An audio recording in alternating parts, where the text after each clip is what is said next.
tēnā tātou e te whare, mihi anō ki a koutou tātua, I noi a tātou. E te atua, kua ruia nei o kura pai. Ko mai e koe he nākau hau, kia tupu ake ai. Amen. Amen.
Tēnā koutou, tēnā tātou I te whare nei.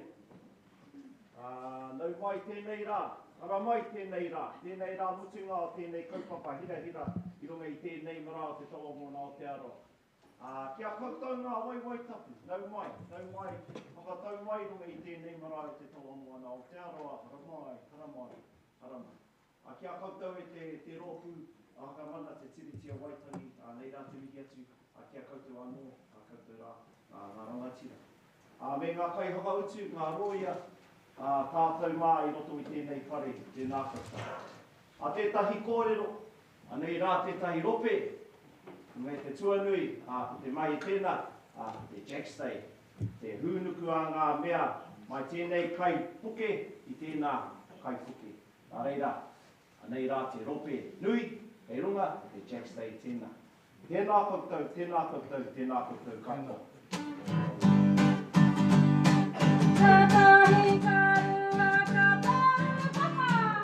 Uria mai koe a whakahua tia te koai te whare nei e. Ko te kani. Koai te teko te runga. Ko pai ke a ko pai ke a hi. Maka kau pai ke a hi. Maka kau he tipu a hi. Maka kau he tari pai. Kau pai ke a ki a hua. Hupaki a pente piti a poe. Puka huti a te rangi au e. A I tohu re ki te tamahine. A te tiro nui au e. Anai no o te roto tai au e. Au e, e moru te koro e. Au e, Tēnā koutou, ana whiunga tēnei rā mutuka. Tēnā koutou. Kia ora. Tēnā koutou ngā ti ori o te taua moana mo tō waiata, hekama, te national anthem o Ngāti Porou.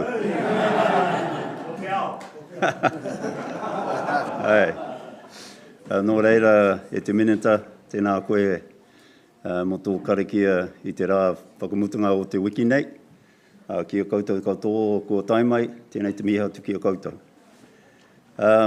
I just want to make an announcement as to the timing today. Both Dr. Suter and I are scheduled to attend the 50th anniversary of the tribunal in Wellington tonight. We were booked on a plane at 3 o'clock, which has been cancelled, and we've been moved on to a plane at 1 o'clock, which means we will have to leave here at around 11 o'clock.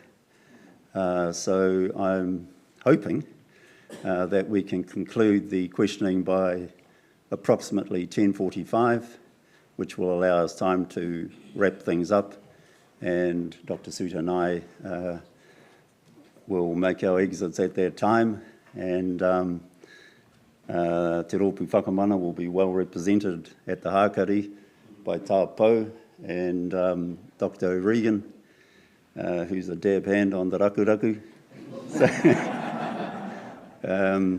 So do not fear.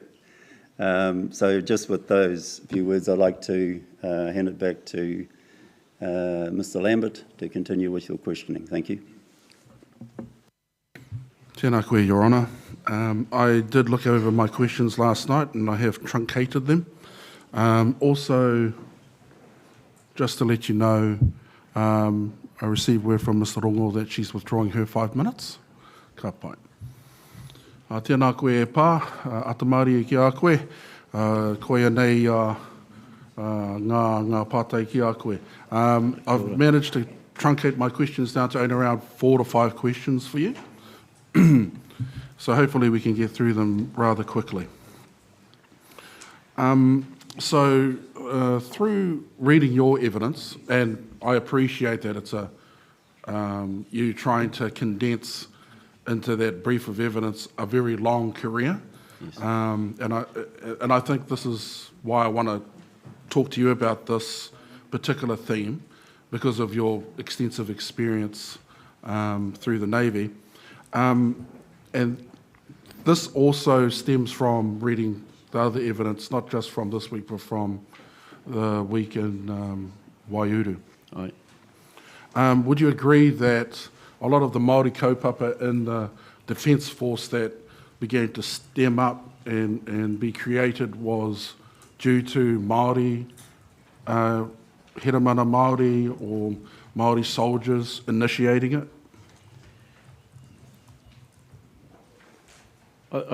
My opinion, and the introduction of tikanga Māori throughout not only the Navy but the Defence Force was based around the Māori who served before our time. Those who served before our time, those who gave up their freedom to serve in the Defence Force. And I guess our continued journey is a reflection of what they endured and what they were trying to achieve during their service. I think us as the younger ones had a responsibility in ensuring that their legacy was upheld and their mana, more importantly, was upheld. Ka pai. Yeah, and I think what you're touching on is slightly different to what the question was about. Mm-hmm. I mean, you can correct me if I'm wrong, but I think what you're referring to is the kind of whakapapa and the heritage from the Māori soldiers that have laid before you. You feel like it's a duty or to honour them to carry on that legacy. Would that be correct? Aye. Ka pai. So in order to do that, going back to my original question, because I think in your brief you identified quite a few gaps in your storied career, would you agree that normally it would take a Māori, whether it's a Hiramana Māori or whatever their role is within the force, to sort of say, hey, I'm seeing a gap in terms of multicultural necessities. We should do this, or I think we should introduce this. Would you agree with that? Yes, I would agree with that. Yes. The history of each of the services is quite rich, and only those of the cultural understanding are able to see what is required to support or develop each other service. So yes, I would agree, and it would always be initiated predominantly, but not all the time, by Māori, those who have the traditional and cultural background. And then their view is that they see it from a cultural lens, through a cultural lens, not necessarily a colonial lens. So yes, I would agree that most of the effort was brought forward by Māori. Thank you. And in terms of the improvements being made to the present day, I mean, there's a lot of stuff spoken about in all the briefs about the different roles that have been created, the different kaupapa. Would you agree that even with the improvements that have been made, those improvements to date wouldn't be able to make up for the past harm without entrenched structural change? I would agree to a certain extent. I guess for the Navy, and I spoke yesterday about partnership. It's not only the partnership on one side, but it's the responsibility on both of the partners to develop whatever development was needed. And so through that partnership, it was consultation between both the partners. Kapai, thank you. I'd like to move on to another line of questions, and this is actually something that I found really fascinating. It's a very brief thing mentioned in your brief. I think it's only one paragraph, but I found it fascinating. And it's how you refer to Navy vessels as an extension of marae. Right. Yeah, and I'm cautiously going to ask you if you can explain that a little further, what you mean by that, and because I think it's a fascinating concept. I do have some follow-up questions, so I'm hoping your answer will be reasonably brief. Okay.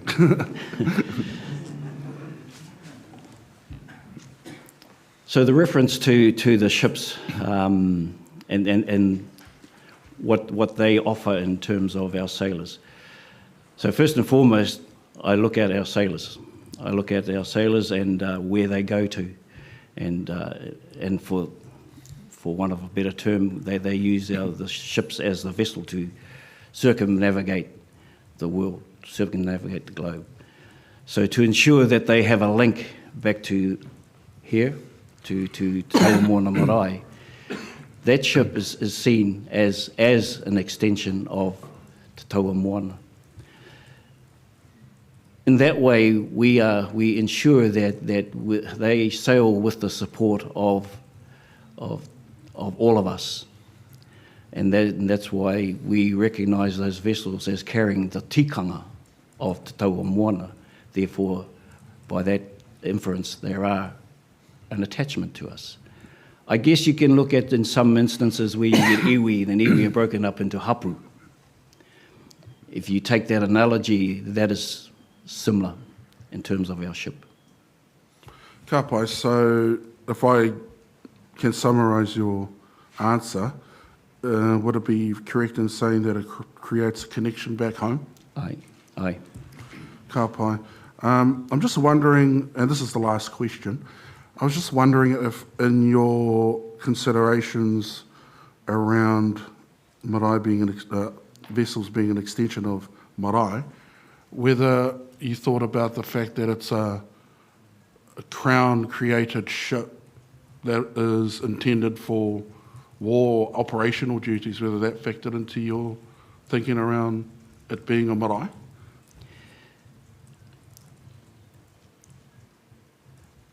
I guess when you look, this is my perspective, when you look at a marae, it's the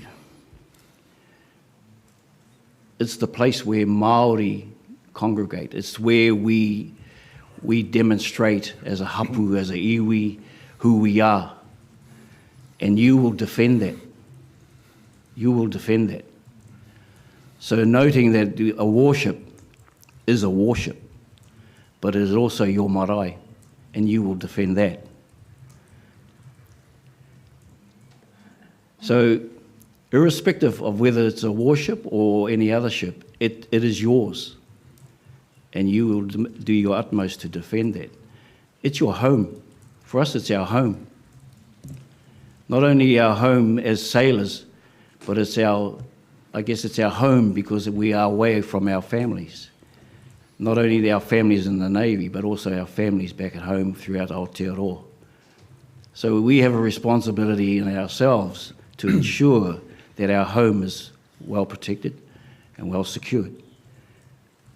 If the ship has to go to war, that's the purpose of the ship.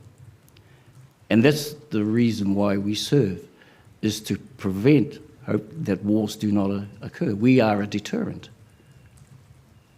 We are a deterrent. So, yes, it is a figure of war, but at the same time, it's our home. Thank you for your answer. Your Honour, from that answer I actually have some follow-up questions, but I'm happy to put those in writing because I'd like to move on to some questions for the whole panel. Kapai. Thank you. So this is open to the panel to answer, but I think what I might do, just for efficiency, is just direct it at one person first. And I've chosen Commander Leaf.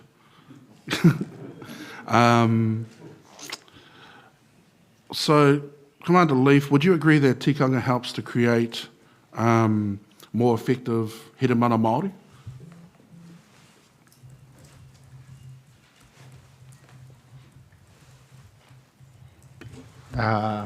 Yes, and I think from my own personal perspective, yes, because it then creates that connection that we would have as here mana Māori.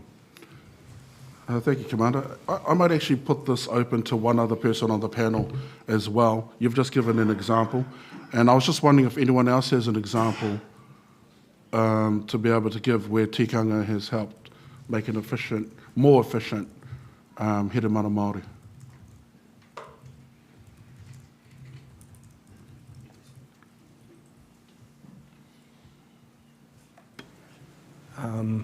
Maybe not completely answering your question, but go back to what I think works best for our organisation is about people being the best version of themselves, and that creates efficiencies, etc. But if people can be who they are, and then that's where I go with if tikanga is important, te ao Māori is important to enable someone to be the best version of themselves, then that would be my answer.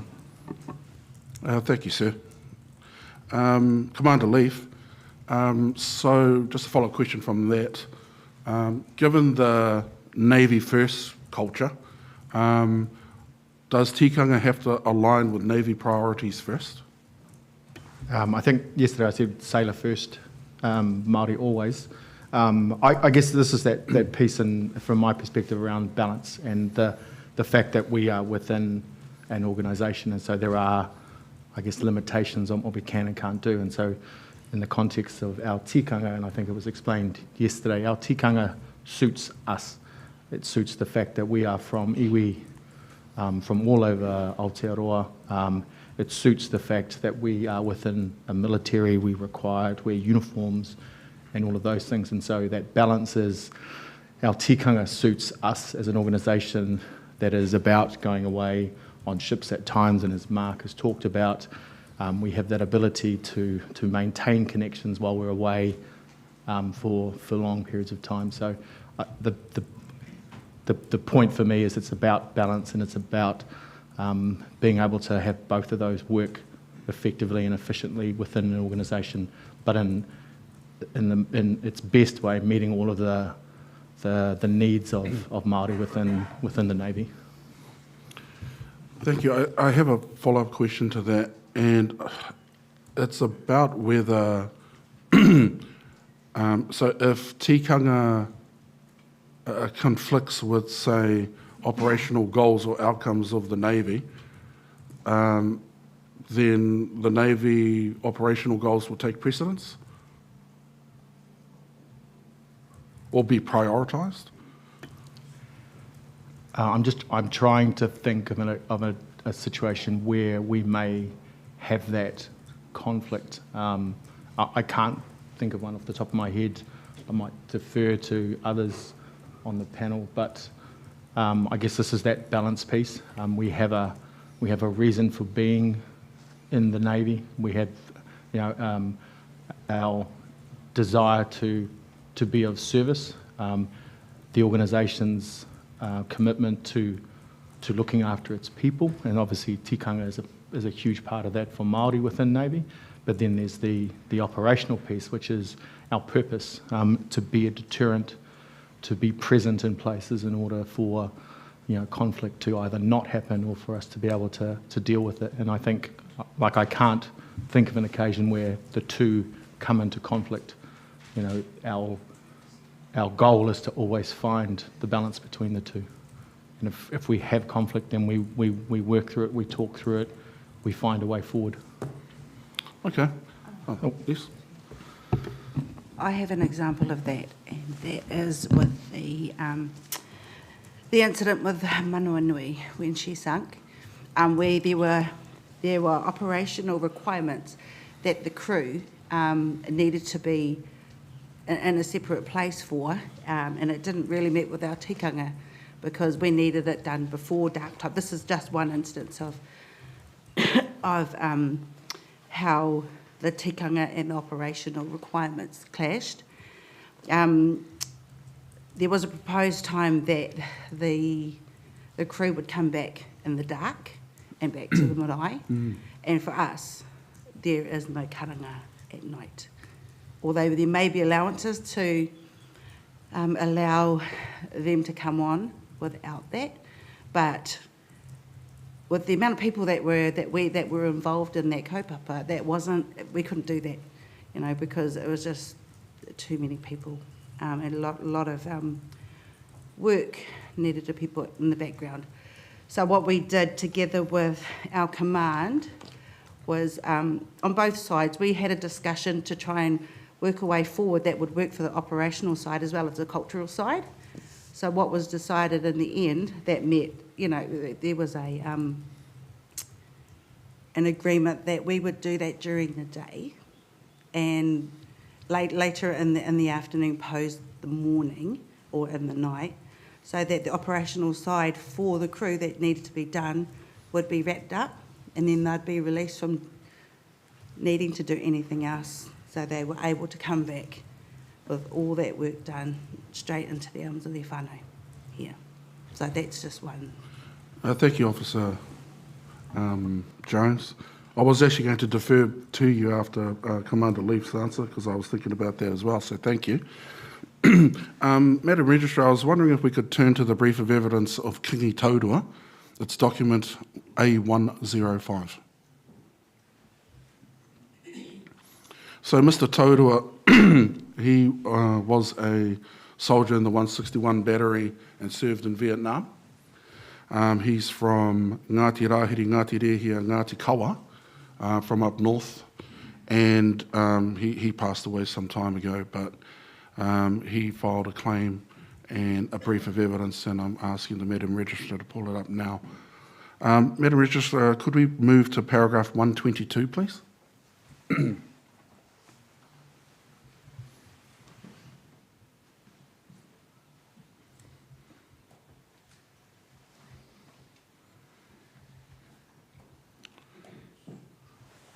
So I think that might be the wrong brief. 102, A102?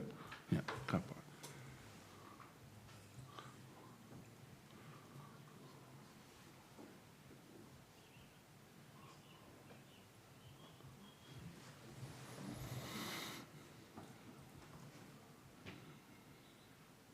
Ka pai, thank you.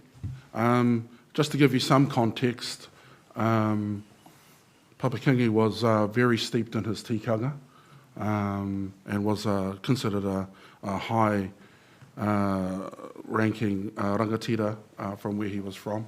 Paragraph 122, he states, in my opinion, the Crown needs to recognise that Māori and Pākehā have different needs.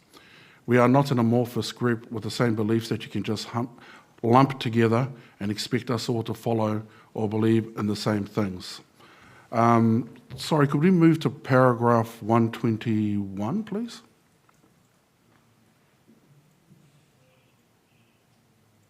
Sorry, 120.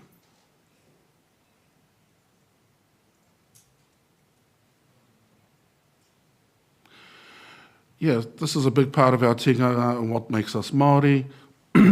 So what he's actually talking about there was he wasn't afforded the ability to practice tikanga, and it affected him. His wairoa, his tapawhā was affected by that.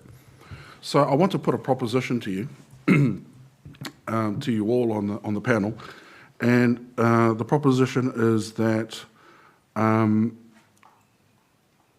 what could be seen by the New Zealand Defence Force is that there's the claimants in regards to tikanga and the Defence Force seem to be at cross purposes. And what I'm speaking to there is that what Papa Kingi is talking about there is overall well-being in terms of tikanga and being able to practice it while in the force. What it may appear to be within the Defence Force is that tikanga is being instrumentalised in a way to, and this is in light of the Navy First type culture, that tikanga has been instrumentalised in creating more, the goal is to create better and more efficient soldiers in Hiramata Māori, rather than what I think Papa Kingi is referring to, which is an overall well-being thing. And I want to put that to you and see if you have any thoughts or comments.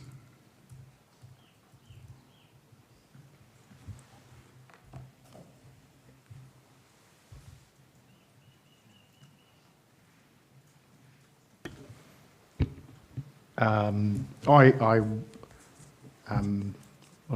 am not a specialist in tikanga, and again, I'm on my own journey, but I think in the context of, how you were sort of framing that, and as the Chief of Navy put, the well-being of all of the sailors within this organisation, within the Navy, is vital. The fact that that then means that they are able to do their job as sailors far more effectively, more professionally, I think is not necessarily a goal, but it is a consequence of having people who are comfortable and happy and able to connect with their own communities and their own beliefs and all of that, and the changes that the Navy have gone through, that Mark sort of talked through and that I touched on, are about, as far as we can, promoting the well-being of our sailors. And for Māori, that means being able to connect to this marae, being able to celebrate being Māori in the Navy, while also being sailors and celebrating the fact that they are sailors in Te Taua Moana Aotearoa. That's my sort of take on it. Would anyone else like to answer? I'll be repeating a lot because I thought Commander Leaf covered that really well. The view is from a holistic Navy perspective around the well-being of all of our serving Hiramana, and we're a multicultural Navy and cultural safety is an important part of that. I would acknowledge that the time frame that has been referenced here is different than the current time frame, and we talk about we're on a journey, so it's not all perfect now. I'm the first to acknowledge that. Ultimately, those that join the Navy volunteer to join. They know that they're serving on behalf of their country, and it's up to the leaders and the people within our organisation to make that as safe as possible for us to do the job that we've been asked to do, be a sailor, but that we do it in a safe environment, and that's safety writ large. We have we've had sailor first, Māori always, and we have mission first, safety always is another. Oh, Tēnā koe. I'm coming from, I'm just going to speak a bit about the tikanga and those times. Firstly, my heart really goes out to Amatua, who wasn't able to, it actually, it's quite mamae for me to hear that our whānau weren't able to practice tikanga back in those days. And my heart goes out to the whānau who still carry that mamae. I acknowledge that. And I don't know, if there's anything that we can do to make things right. Our doors are always open at the marae. There's always someone available to speak and to talk through any of that mamae that they want to lay off. Now, the times have changed. So the times have changed, and we have the ability now within the NZDF to practice the majority of our tikanga. The NZDF are still learning, but they are working with us in the spaces that we identified need it. And it's across the board, but we have to start from somewhere. So it's spread through the organisation in most places. But all we can do right now is use the testimony of our matua to learn about what he went through, to ensure, and talk to his whānau to see what we can put in policy to ensure that doesn't happen again, to make sure that we keep our people safe. That's all I've got.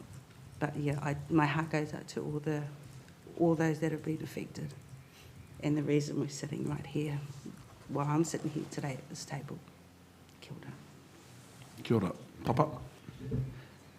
I guess I'm looking at the leadership of the time.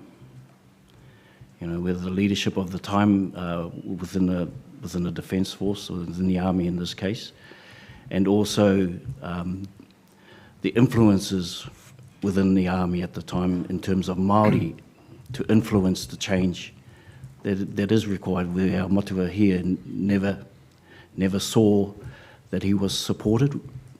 So I guess it was dependent on the leadership of the time, and also the ability for Māori to stand and say something to influence the change.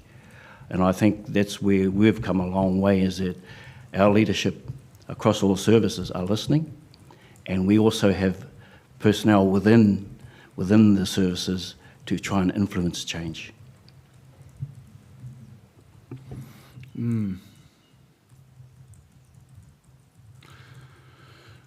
Kapo. Your Honour, I do have some follow-up questions, but I think given the time constraints today, I think I'll file those in writing, if I may.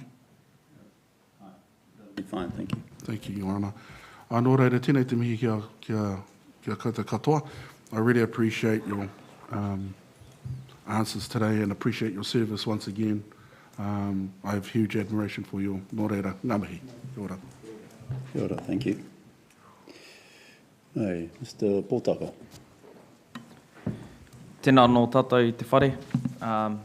Tika kia te mataku mihi te ata nei ki tō tātou nei pāwhakawairua. Nānei whakatūwhirei tēnei hui te rangi nei. e whai niho ai tēnei kaupapa i tēnei ata, no reira i te pāwhakawairua, tēnā rā atu koe. Kia tātou ki te kaupapa o te rā. Hika, toko maha ngā Ngāti Parau i roto i tēnei whare. Engari, e mihi ana ki a koutou te toko toru, ngauri o Poraurangi, ngauri a Māui. Me tāku e ki tēnei, kua tīkina e koutou ngā tuāhuatanga o tō tūpuna Māui. Tohunga ki te tārai te waka, kei runga hikurangi tono waka, ko nuku taimemeha e takoto ngohi ana, no reira tēnā atu koutou e te toko toru o Poraurangi. Kia whae anō te iau ngā mihi kia koe te uri o Ngāti Manu. Anei te tari o Annette Sykes e tua ana hei māngai mo tō tūpuna.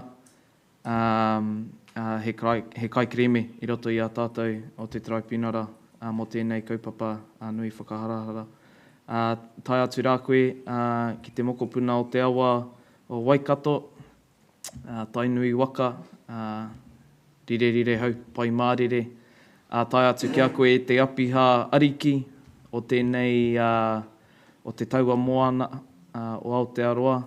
Kaore a rikarika ngā mihi kia koe e pōhiri mai nei i a mātou ngā roia ki roto i tō whare i tēnei wiki. Kāti ake te traipinara, huri no i te whare, tēnā rā atu tātou katoa. I acknowledge that time is of the essence. I'm going to jump straight into it. But if I can set the scene, e te iwi, I'm going to be talking about a number of topics today, topics that we will be familiar with given the topic of this inquiry. But to set the scene, I'd like to start my questioning around te tiriti o Waitangi, and then I'm going to shift into the tikanga and kawa o ngā hemana. And then hopefully, if time does me well, we'll arrive around the topic of biculturalism into the future here at the Navy. I'm going to be jumping to and from speakers that are sitting on the panel today, just to follow that topic. If you wish to answer with a yes or no, given the short time we have today, then that would be much appreciated. But please, if you feel compelled to elaborate further, then obviously that is very much well accepted. Let's get into it. So by my understanding, there's been a number of significant events in the history of the Navy's relationship with Te iwi Māori. We all know the Colonial Navy was present at the signing of Te Tiriti o Waitangi back in 1840. And that marked the beginning of what has been at times a complex relationship between the Navy and Māori. Decades on, the relationship between the New Zealand Navy and Te iwi Māori as treaty partners has been turbulent. And this week, the tribunal has had the benefit of hearing from the likes of Commander Tikani, a man I've quickly come to understand has had an illustrious career here in the Navy. From what I can see, and please correct me if I'm wrong, you appear to be the longest serving member present on the panel, Commander Tikani, with your service dating back to 1973. So, Commander Tikani, I'd like to begin with you. With that being said, you've seen the evolution of the Navy over 5 decades, particularly in its efforts to engage with Te Ao Māori, and as the Chief of Navy has said, to become more effective sailors, ultimately. In paragraph 85 of your brief, you say when you joined the Navy in 1973, the Treaty of Waitangi was acknowledged as New Zealand's founding document, yet there was little understanding of how it should inform and transform the relationship between Māori and the Crown, particularly within the Defence Force. This issue has been touched on throughout the week, but for the benefit of the tribunal, can you identify when that understanding of te tiriti its principles and its obligations began to deepen within the New Zealand Defence Force or the Navy? Yeah, I'll start there.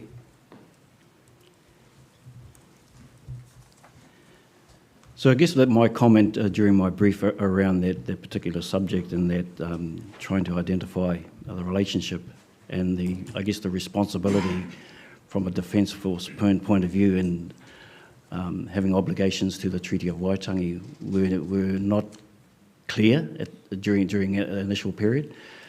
And as I said in my brief yesterday, there were no discussions when you joined the Navy around the participation of tikanga in the Defence Force. And I think the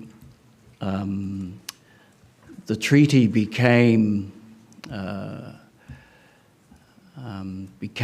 obvious when Whina Kupa started her march, and then I guess society then challenged many government departments around their responsibility to the treaty. So I would say most probably around about 76, 78, where acknowledgement started to appear within the Defence Force around the Treaty of Waitangi. But then there was no clear direction on how the Defence Force were going to deliver the aspects that the requirements of the Treaty of Waitangi demanded. Ka pai tēnā koe. And just drawing on that last point you've just made, is do you have a timeline in mind on how they started to then uphold the treaty and its principles? I think one of the driving factors here was when the government of the day, and I don't have the exact time frame, I guess gave guidance to government departments in terms of what they needed to do to incorporate Te Ao Māori into their businesses. Now, I don't know the exact year that happened, but that sort of was a starting point for the Defence Force. And then we just sort of developed very slowly our response to the government's demands around observing the Treaty of Waitangi. Ka pai. I want to turn our attention to a topic that was raised earlier in the week by my learned senior, Miss Sykes. She raised the concept of a social licence within the context of the NZDF, which basically means it's widely accepted that the New Zealand Defence Force is among the most trusted Crown agencies in Aotearoa by Māori. That trust, in our view, has been earned over time, but it brings with it serious responsibilities, particularly in a society where awareness of Te Tiriti o Waitangi and its principles continue to grow. Would you agree that this societal awareness sets a standard of conduct for the Navy, even in the absence of legislation requiring it to uphold Te Tiriti? And this can be answered by anybody here. I'm looking at Admiral Golding. Yes, I mean, hoping you've got an indication from the panels that have been conducted from NZDF speakers that we view that we're on a journey and we haven't got it right, and we keep talking about the importance of Te Ao Māori and tikanga around that cultural safety, cultural intelligence, how that is an operational enabler and important for our people. So I think we're really clear that we're keen to do this because it's the right thing to do, and so we're cracking on. Tēnā koe. So is it fair to say that the Navy's current engagement with Te Tiriti relies on good faith of its leadership and personnel rather than on legal obligations?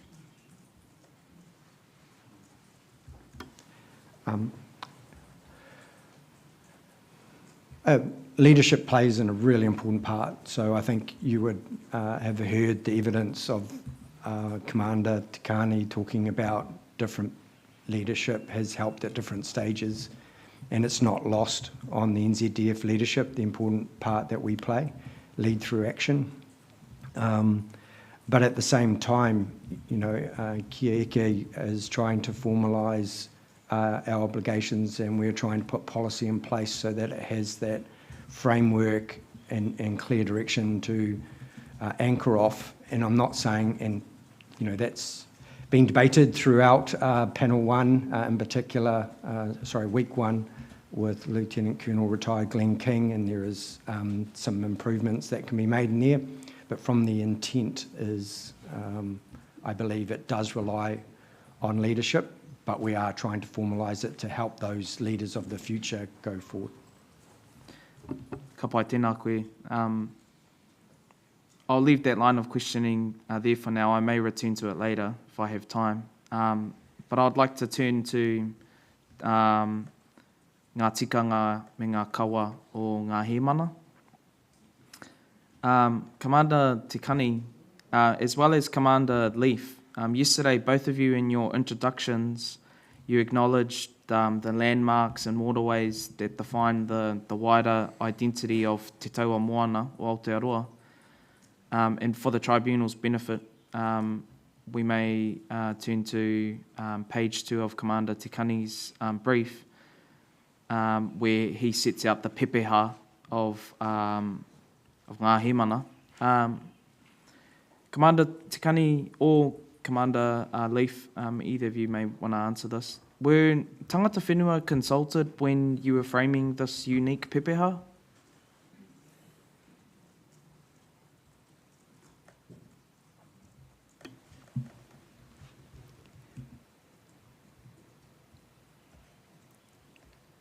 If I may take a step back before I answer that question, just to set the scene.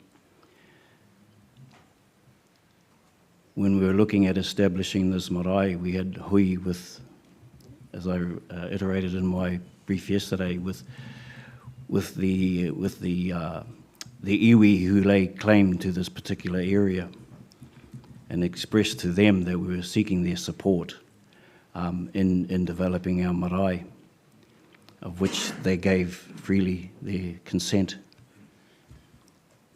And the approach we took wasn't, we weren't looking to be accepted or trying to take or be recognised as having mana whenua. We also weren't trying to establish that we had tangata whenua.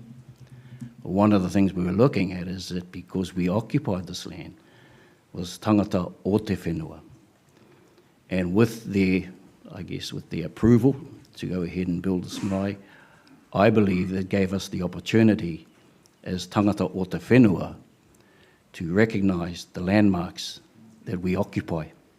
So for your question, no, we didn't specifically go to them to seek their approval or their consideration around developing our pepeha. So our pepeha was developed in terms of us as tangata o te whenua. Ka pai tēnā koe mo tērā whakautu. I'm continuing to look at your brief of evidence, Commander Tikani, but at paragraph 87 on page 17, you and you've just alluded to this, you relied heavily on your kaumātua and other knowledgeable kaumātua across the region when establishing your kawa and tikanga. Is it fair to say that not all of those kaumātua were specifically from the likes of Te Kawerau Āmaki, Ngāti Whātua, or Ngāti Pāwa, and some maybe Ngaitai ki Tāmaki? You would be correct. But in terms of the guidance given by our kaumātua and the reach, and I spoke yesterday of Matua Kairo McLean, he was pivotal in a lot of our decision making. Not only was he a kaumātua for us, but he was a kaumātua of the North, or Te Raki Pai Whenua.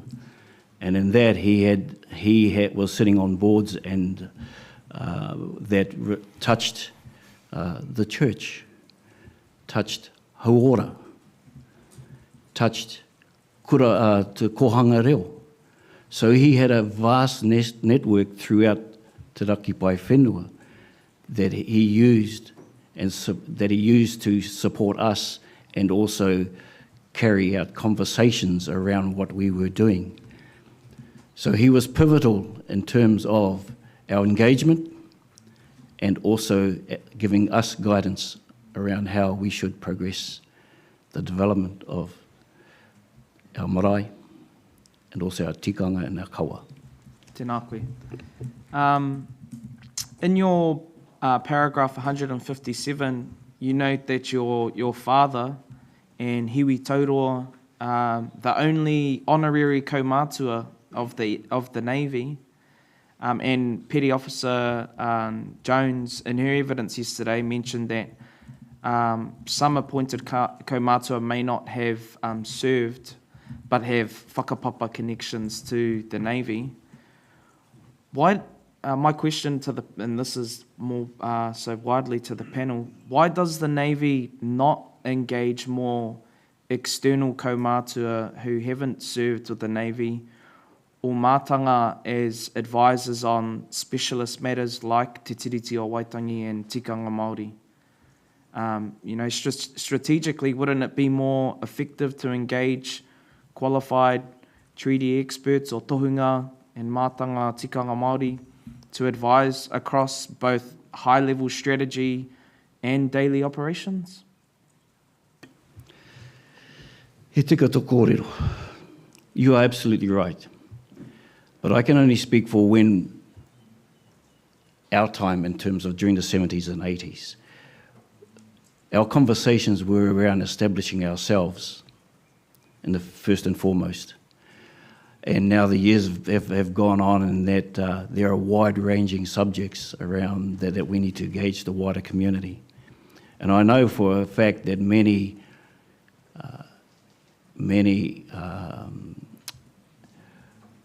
kaumātua from other regions who have no ties to the Navy have offered their services to the Navy to assist in policy development and guidance of tikanga and the fact. I guess it's up to us now to realise that we actually do need them.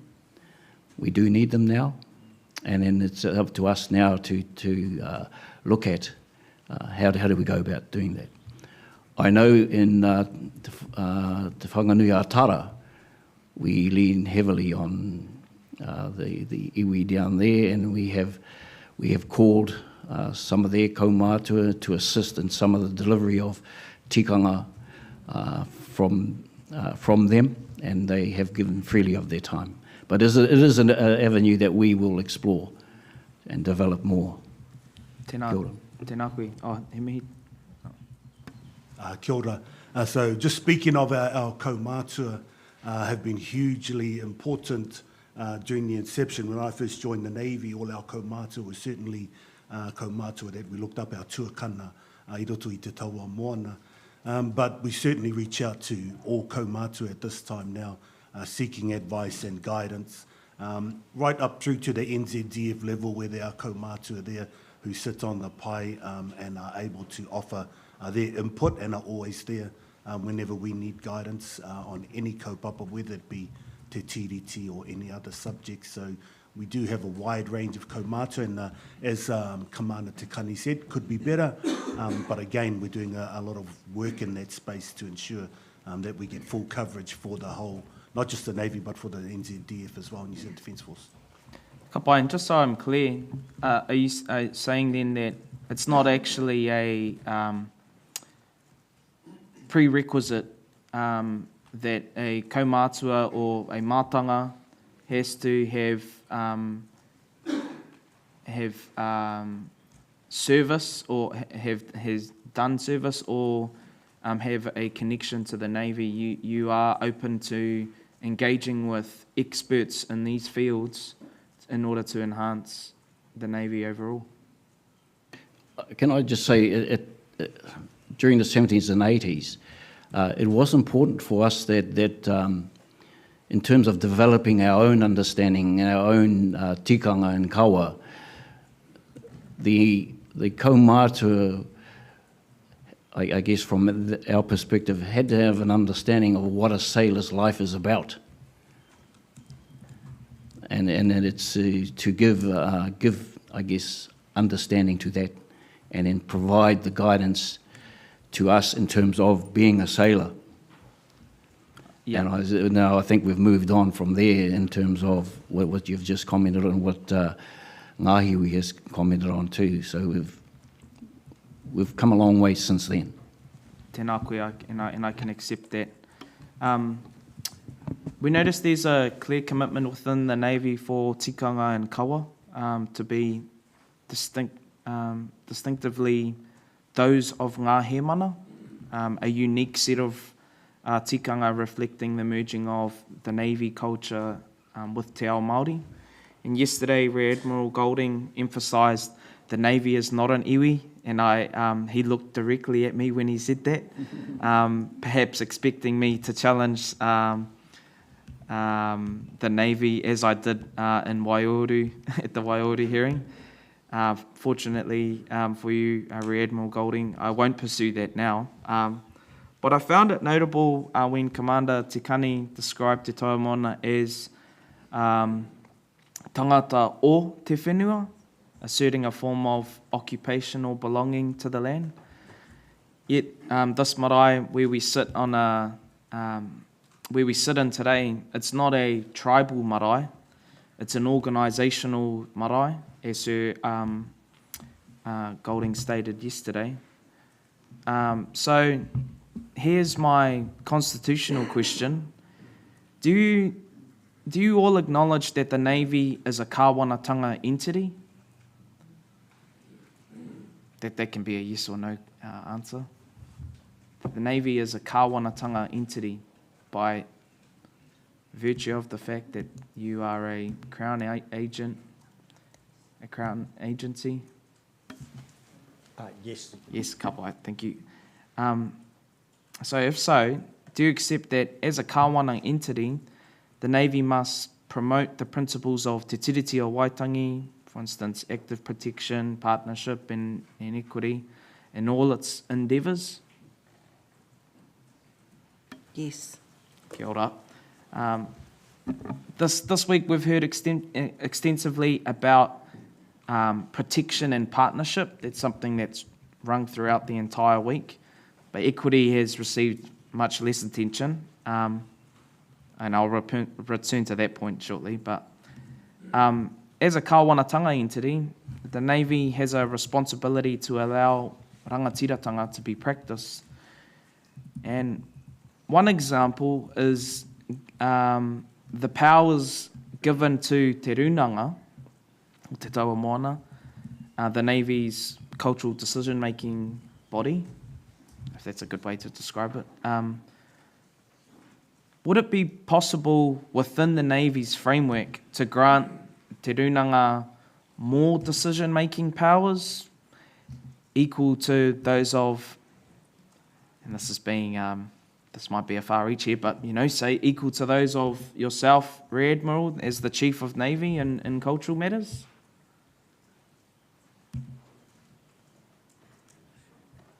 In cultural matters, I would argue that they do have considerable powers in cultural matters. They are the governance board that provides all the decisions in relation to cultural matters for Navy, in consultation with the NZDF, because we're part of a wider organisation, obviously.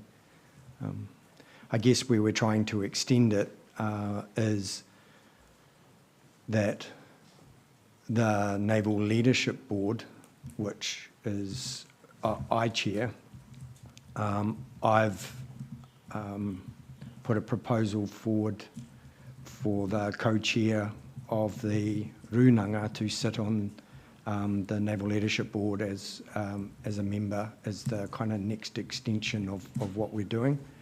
That is being considered by the Runanga, And I will just stress it's not a token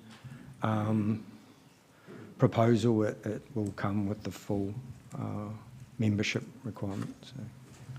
Tēnā koe, sir. Did that answer your question? Yes, it does. And actually, now I'm going to ask you a line of questions as a result of it. Should have been a yes or no then. So I acknowledge your personal commitment and professional commitment to implementing Te Ao Māori within the Navy. Given your role is a fixed-term role, how will you ensure your successors continue to uphold and honour the Navy's obligations under Te Tiriti o Waitangi and your overall commitment to Te Ao Māori? Like, I'll acknowledge straight away that I can't guarantee that. But what we're trying to do, and it was said way better than I'll probably be able to describe it, but I kind of referenced it to my journey in learning a haka. You know, we're installing tikanga Māori, te ao Māori at the early part, and that as you come in, you get a deep understanding, and that is filtering through our organisation. I actually think that the future is bright in regards to that. There are more middle management going into senior management that have considerable more knowledge of Te Ao Māori than I do. And it's why I brought my two kind of leadership team into here for noho, not just to talk about the strategic approach of where we want to go as a Navy and get after our tenure as, from a strategic plan, but to really sit down and understand how we're going to get after our bicultural journey, because I will acknowledge the acceleration of that came from the previous Chief of Navy, Rear Admiral Proctor, accelerated that, and you know, I'm following him and wanting to continue that, and I'm hoping those that follow me will have the same approach. Tēnā koe. I want to talk about cultural audits or treaty compliance audits. Is there something like that in the current system as it stands to hold yourselves accountable to whether you are upholding Te Tiriti o Waitangi and practising tikanga Māori effectively?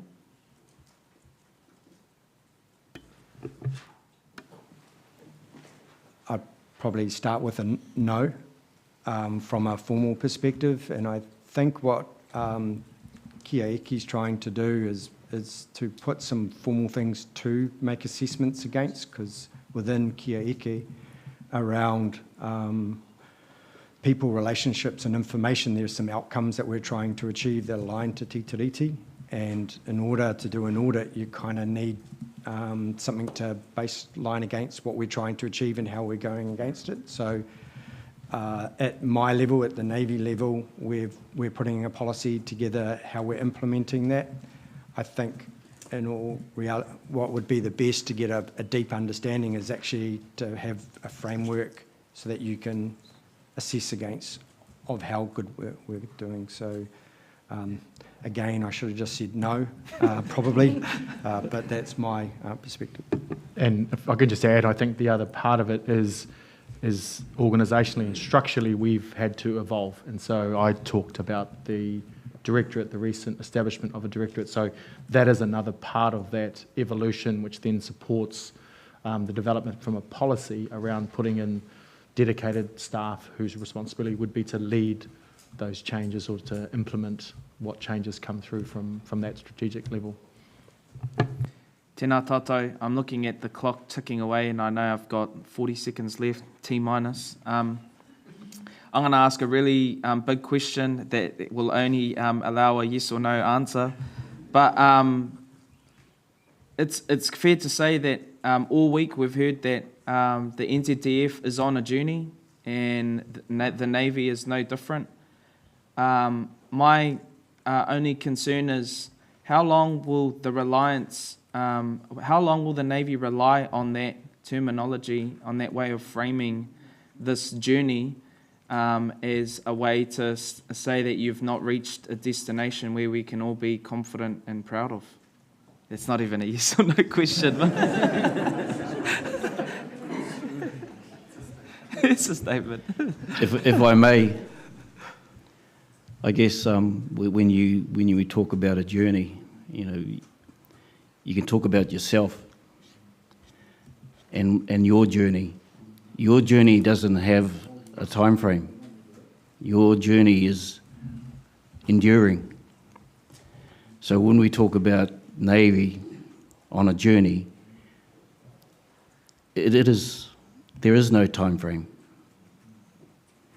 because you develop over those years, but you hit milestones through that journey.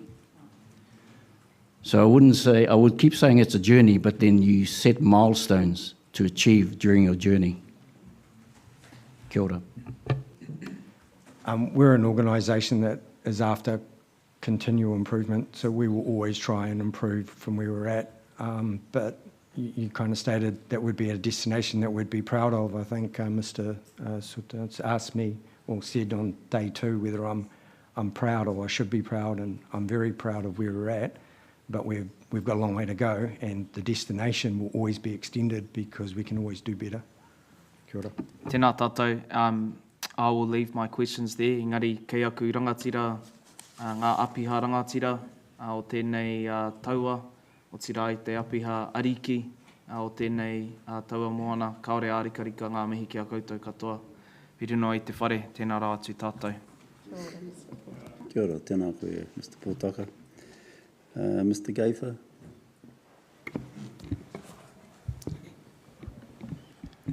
Tēnā koe, sir. Tēnā koutou i ngā rangatira o te taua moana o Aotearoa. Ko Richard Gaifer tōku ingoa, kei konei ahau ko Maua ko taku hoa Ms. Soriano.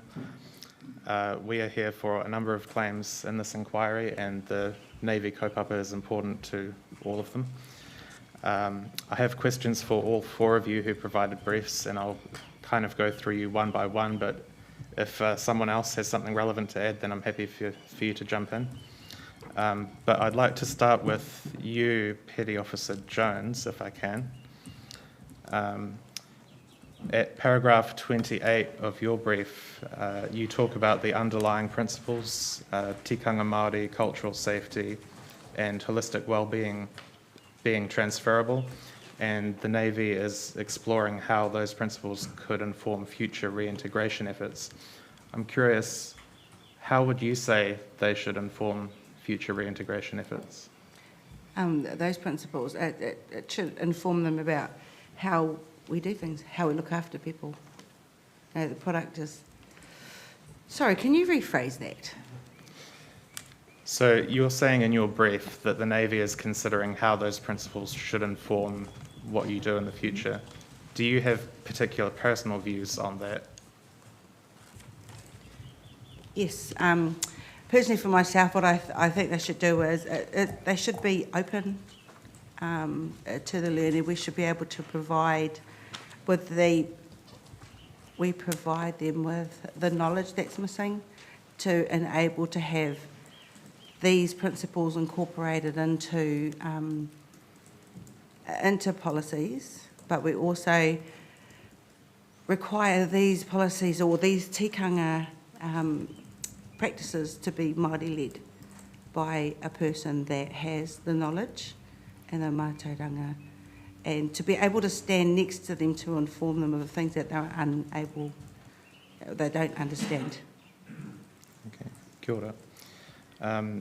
I'd like to move to paragraph 35, which is your second to last paragraph. There you say, tikanga Māori must not be viewed as an optional overlay. It is a framework for well-being, connection and leadership. Realising its potential requires leadership endorsement, resourcing and cultural fluency at all levels. In your view, does the Navy have all of those things? And if not, what do you think is missing?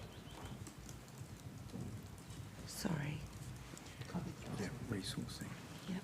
The last one was cultural fluency. Resourcing and fluency. Sorry, I don't have my brief in front of me. Okay. Would you like me to just read out the part again? Just those three, thank you. Yeah, so leadership endorsement, resourcing, and cultural fluency at all levels. Do you think the Navy has all of those things? We do have the leadership endorsement. I can attest to that. Cultural fluency, we don't have that at the moment, not strong, and that needs to be worked upon. And we do have, and the same with resourcing. There's resourcing there, but not enough. Some positions have been created years ago, you know, and they're there to serve he kaupapa Māori, but over the years some of them haven't evolved. Let's put the good spin on it first. Our marae manager, when he was there, was only 2 staff. Now we have a staff of about 8 personnel here at the marae, so that's evolved. Unfortunately, there are other roles that work in our Te Ao Māori space that haven't evolved. So one person who worked in a certain kaupapa Māori space, 10 years, 15 years later, is still one person. And that's not for me to decide whether that grows, but there's so much more kaupapa Māori now coming into the Defence Force than there was when I joined. So, yes, we do need more resourcing and the cultural fluency. As we move through this, will ultimately happen. Kia ora. I just have one more question for you, and it's a bit of a broad one. Just about the Manawanui recovery, I suppose, for want of a better word. Can I invite you to just reflect on if, heaven forbid, the same thing happened next week, what do you think the Navy could or should do differently to what you did after the Manawanui? What did you learn from the Manawanui that you could take into future events like that? Immediate engagement with the culture advisor. Like immediate, because I turned up the afternoon off. The other thing that they could have done better that I did witness was probably introduce the Pacifica representative earlier as well. Other than that, I can't at this time think of an area where I had to push to get my point across, because it was open, transparent, and due to the changing, the changes constantly. So we changed together, collaboratively, to come to a place where we were culturally safe, but it was also met the operational requirements. Right. Kia ora. Thank you, Petty Officer. Those are all the questions I have for you. If I could move on now to Rear Admiral Golding. I only have a couple of questions for you. The first is, do you have your brief in front of you? Yes. Okay. So paragraph 36, you talk about how this marae that we're sitting in has become core to the Navy culture and is a significant part of who we are as a Navy. I appreciate that you weren't the Chief of Navy when the marae was being built, but as the Chief now, do you have any comment on how, for example, in Commander Tikani's evidence, he talks about a struggle to get funding to actually build the marae. It's evident that the Navy is rightly proud of the marae now, but when it was actually being built, it seemed a struggle to actually get it off the ground, so to speak. So, do you have any comment on that? We've got financial struggles now, so when we talk about resourcing, I acknowledge what Petty Officer Jones said, but at the moment I've got 2 ships tied up with no crew, and we are in fiscally constrained times. So we've just had a recent announcement with investment, which might open up the aperture to get after a few more things. But at the moment, we're doing the best with the resources that we are given to make sure that we function as a Navy and that we deliver what the government pays us to deliver from an outputs perspective. And I mentioned about what the ships and units are doing, but we are trying to apply as much resources as we can and that's what I'd say about that. But there are projects and ideas that we want to grow on from here that will require resources and funding, and we're working through that.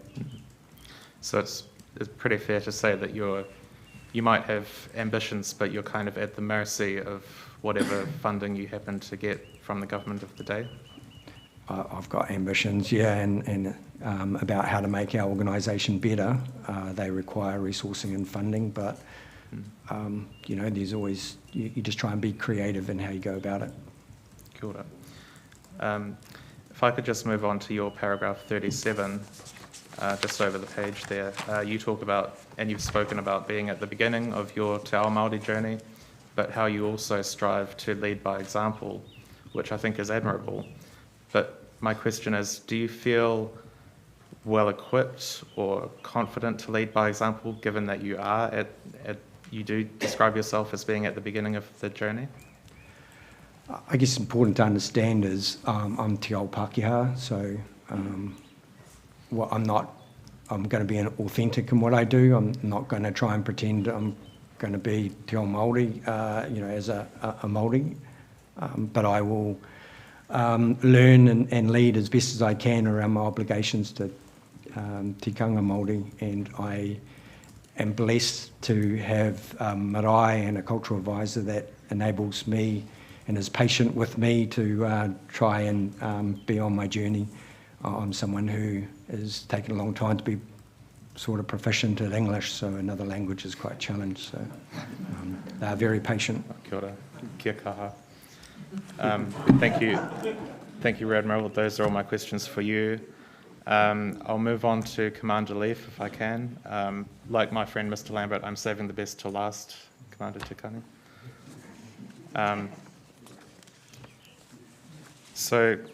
Commander Leaf, at your paragraph 13, you talk about how when you joined the Navy there were only a small number of Māori officers. Just wondering if you attribute that to anything in particular. Perhaps, do you think still the lingering influence of the Royal Navy or something else? Do you mean at that time or now? Yeah, at that time. To be honest, I'm not too sure. As I said, there were other Māori officers in the Navy at the time. One was the older brother of my friend who I joined with. With respect to lingering aspects of the Royal Navy, I don't know whether or not that was a fact. It was not something that I had even considered when I was thinking about joining the Navy. The Navy was just the Navy. So my awareness of Royal Navy traditions and heritage and that wasn't established until I actually joined. So it wasn't sort of part of any reasoning behind why I joined, and I suspect at that time wouldn't have been part of reasoning behind others joining either. Okay, kia ora. Could I take you now to paragraph 28? Towards the bottom of that paragraph, you talk about how the Navy has good relationships with some iwi and hapu, but there are many others who you need to engage with better. This is a two-part question. First of all, which iwi and hapu would you say that the Navy does have a good relationship with? Which paragraph? Paragraph 28. 28. On page 9.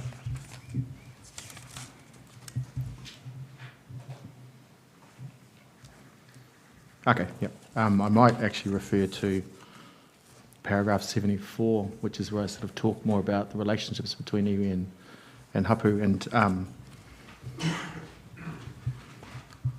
so I guess the point to my current role is engagement at a strategic level, and that includes international and domestic. And so within my role, that includes how we engage within New Zealand. Iwi and hapu are important to us, and as I kind of talked to yesterday, our connections are at various levels across across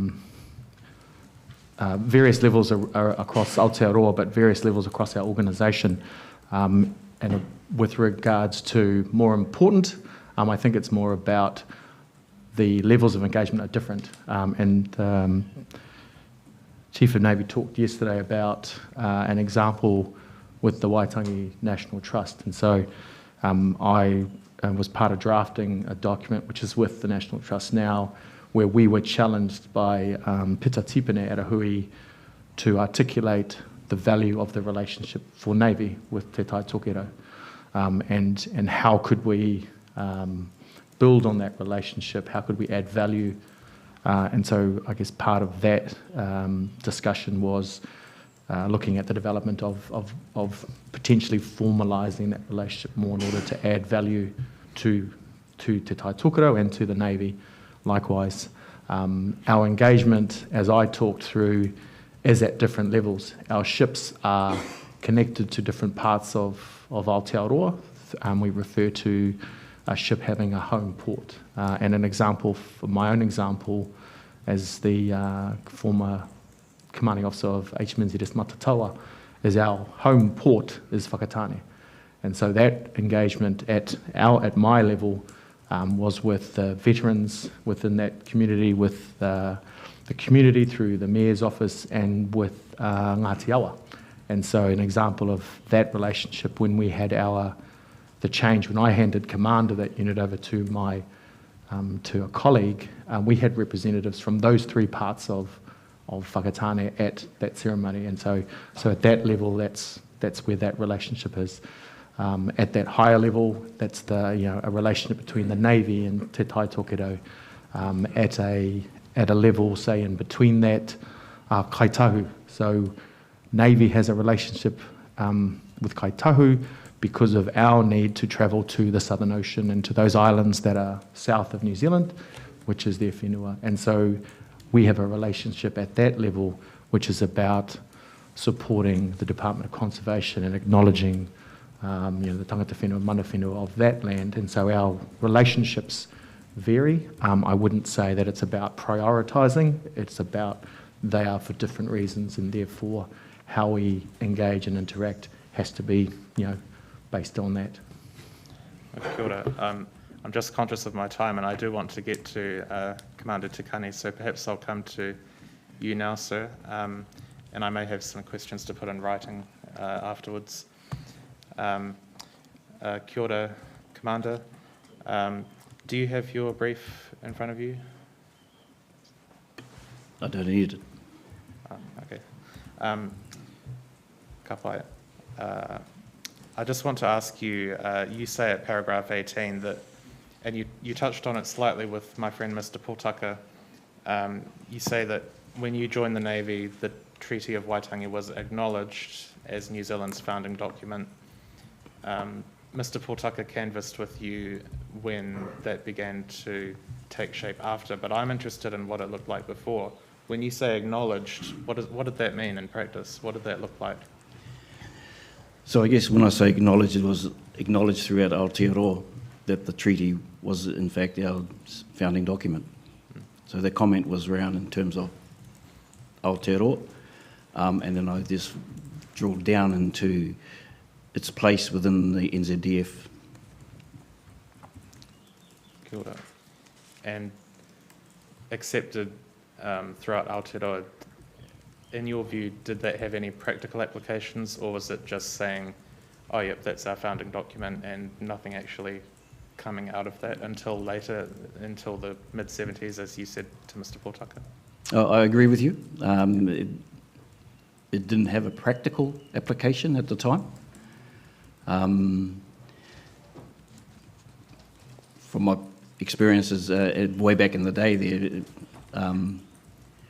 we were still transitioning from a colonial entity, and most of our leaders at that time were trained within the Royal Naval System, and then I guess transferred into the New Zealand Naval System. And I think what helped our journey was when we started to get Indigenous, and when I say Indigenous, getting own New Zealanders accepting the roles of leadership within the Navy, who had an understanding of what the treaty was about. Kia ora. I've only got a couple of minutes left, so I'll just take your time. Pursue. Thank you.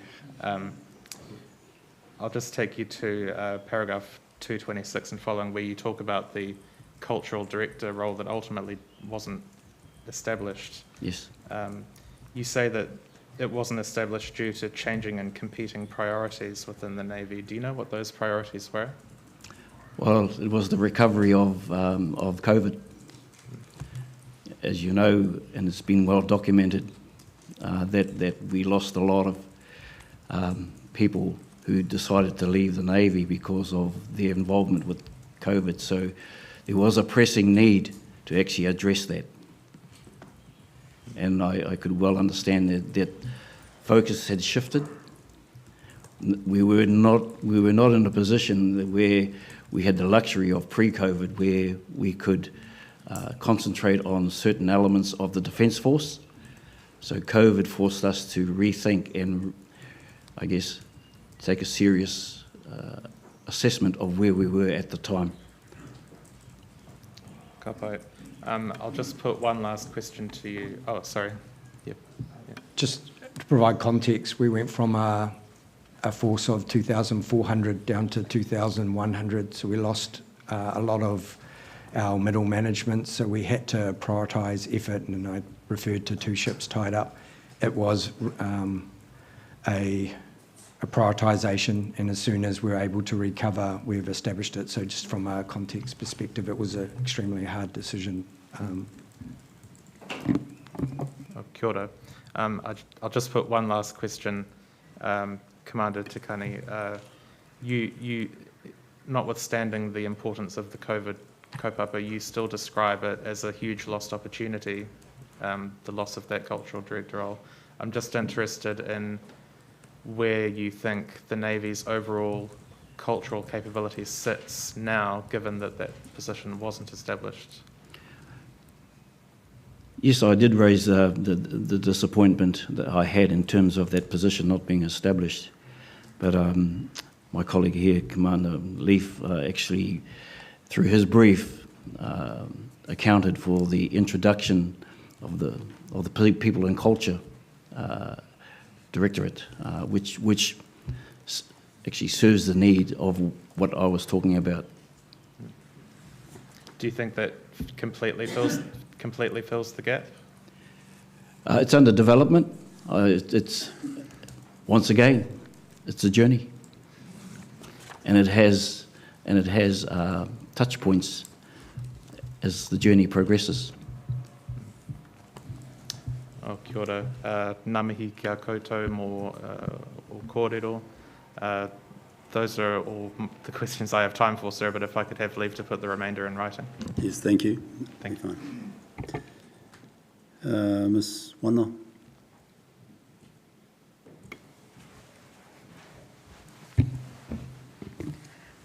Tēnā koutou. My name is Ms. Wana and I represent a number of clients at Tamaki Legal.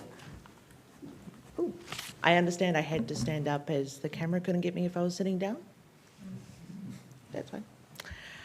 So one area of concern for our claimants were their experiences of the lack of a whakanoa process that was supported by the services when they returned home. Do the panel members have a copy of the bundle, document number F25?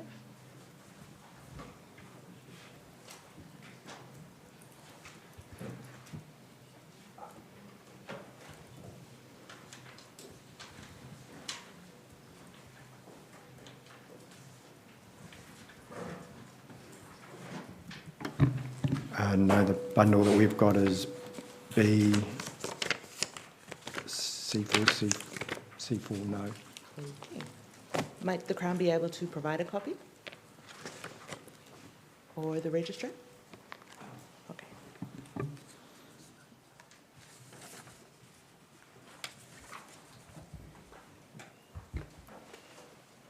Thank you. So this line of questioning relates to the importance of being able to whakanoa negative experiences service people have had while they're serving. So if I may direct my questions to Petty Officer Jones. Discussed in panel 1 this hearing week was te ohu tōtara. As I understand, a 3-stage approach to deployment, which includes a whakanoa or post-deployment stage. To confirm, was this framework used in the whakanoa process you and Warrant Officer Te Wiata co-led for the HMNZS Manawanui? No, And were you aware of this no. policy? Thank you. And yesterday, I believe you stated that within individual units, within the Navy, you actually conduct whakanoa processes and karakia and whakarete, and when it needs to happen, it will happen. Is that correct? Yes, And I understand, correct me if I'm wrong, you've been in the Navy since 1995. off and on, in 3 periods I've been. I joined in 1995. Thank you for correcting me. When did you start seeing these whakanoa practices start to occur? I never took notice of them until I was involved in this, actually. But what I was aware of was that, like I didn't take note of that, but what I was aware of previously was that little things, karakia, were happening. For instance, just in a broader scheme of things, like a whakanoa process that we conducted without even thinking about it was our kapahaka group always used to go down to the ships to welcome them home in one way. That for me, that is a form of whakanoa. But I did hear that individual units, especially our matatawa divers, they perform their whakanoa, whakarete processes with expertise that are within their group and outside of their ropu as well. So we have our MCA, and all those that need to be, that have the knowledge and need to be involved, they go and do that with them if they require it. Otherwise, some units have that expertise within, but they always do invite our cultural advisors and to partake in those ceremonies. And so... Sorry to interrupt, just because there was a little bit of confusion for me as well from panel 1. Just to understand that the framework that was presented on the first day in panel 1, it was draft and it came after the whakanoa that Petty Officer Jones is talking about. The way I felt it was presented on day 1 felt like it was more in service than it really was. So it's out for consultation with Navy and it came out like last Friday, so to give you an indication. So the whakanoa preceded that framework. Oh, thank you for that clarification. And sorry if I could interrupt as well, just one other, I guess, piece of context.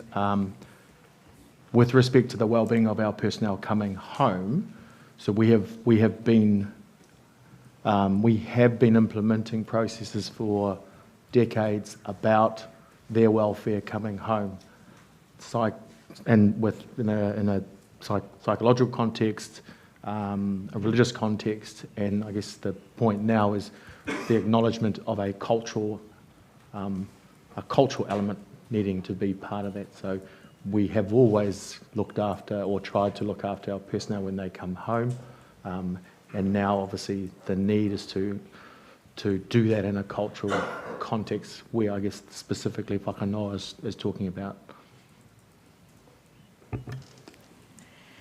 And so talking about, of course, being on this journey and that the cultural aspect is now being recognised as something that comes into the cultural safety of the service people, I just thought to check with the whakanoa process itself, in any way is it documented or formalised within the Royal New Zealand Navy? It isn't formalised. What's happening at the moment, I understand, is that the document provided by Joint Forces is currently in consultation. Yes. I did provide, it was maybe a 2-page document that just to let our commanding officer know what the whakanoa process is, what it meant. So I provided that to her. And there was a debrief regarding whakanoa, and I think our Chief of Navy instructed our MCA to move forward with putting something together in regards to whakanoa process, and our MCA is currently working with different areas within our defence force to come up with something that's suitable, that I would expect would be a base for guidance, not to have a one, because one frame doesn't fit all, it also te ao Māori. So just giving them that baseline with some guidelines in order to of how you do these things. And so prior to this, would it be correct to say there was no formal whakanoa process that is being led or developed by the Royal New Zealand Navy? Not that I know of, but someone else may. Would any of the other panel members be aware? I think the only formal process is when our ships return from overseas, and we go down there to welcome them back with haka. But whakanoa process has been, and it's got that name to it now. That's why we have the marae here. We have individuals, we have ships company, people from ships come over whenever they feel the need to, as with regards to the chapel that we have on board. It's about offering a wraparound service for everybody, that if you feel in a space where, as an individual, you might be having a hard time at home with things, you come here, you have that karakia, have that whakanoa process. The staff here are very well equipped with being able to manaaki and tiaki our people as they come through this space. So no formal apart from the haka that is provided to our ships on return from long deployments overseas.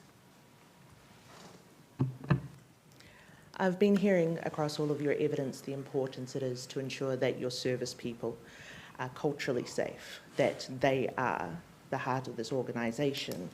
But I would ask that without a formalised whakanoa process, that the onus or burden then falls on service people to ensure they are keeping themselves culturally safe if they fall through the cracks, if they're not a part of that whakanoa process you've talked about and going down to the ships when they return. Would that be a correct assumption to make?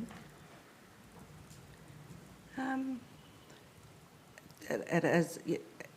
There is. So I'm just going to speak about myself.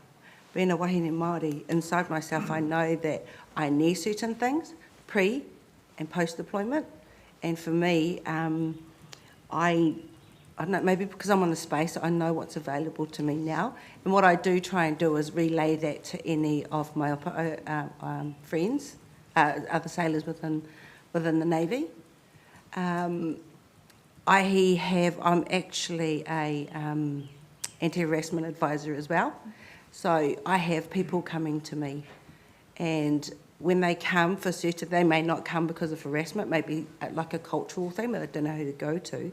So I sit with them, and then I aid them in going to the right agency or the right people to help with what they're dealing with in regards to their wairua and process of whakanoa, because not everybody wants to go through this process, or they don't understand it, so education's a thing as well. Absolutely. Sorry, I've just acknowledged throughout the week, having sat in here in different areas, yet we do rely on people to opt in rather than, and whether that's veterans and the like. I think there is an element that we can be more proactive. So I acknowledge that, and we'll take it away until the formal process can be put in place. Kia ora. Now, I know I'm running low on time and I do have another set of questions to ask Commander Tikani. Might I request leave of the judge to put those questions in writing? Yes, certainly.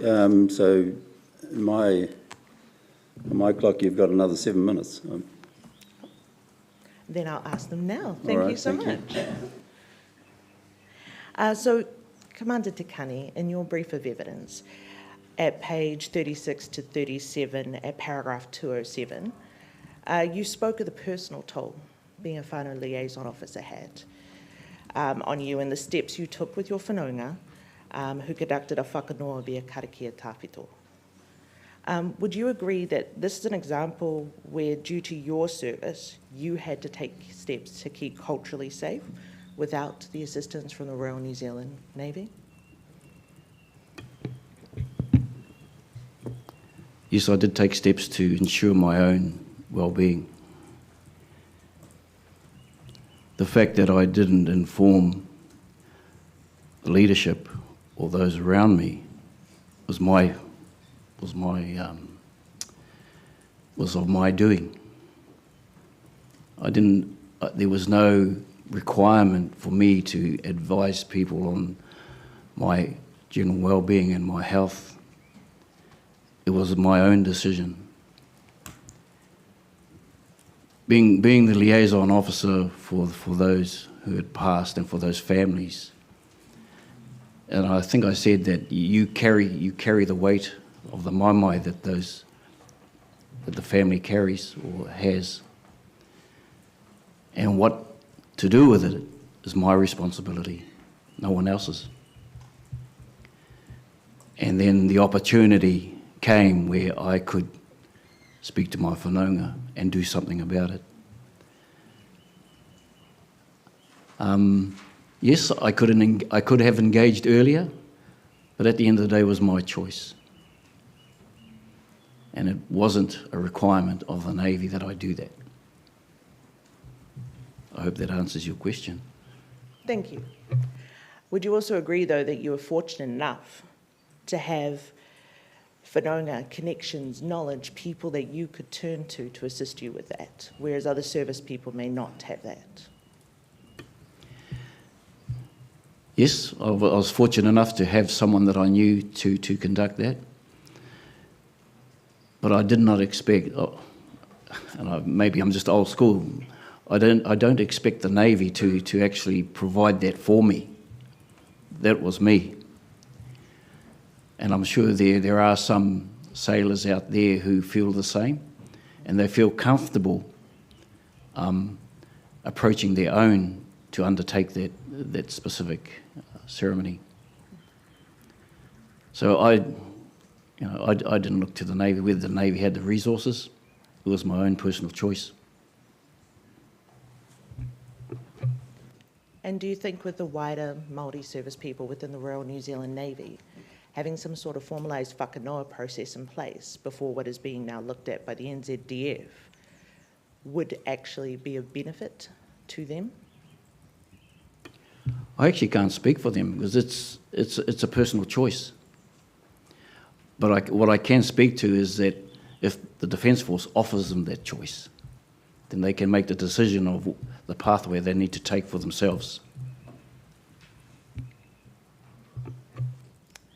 Thank you so much to all of the panel today for answering my questions. Good, thank you. Mr. Harmon.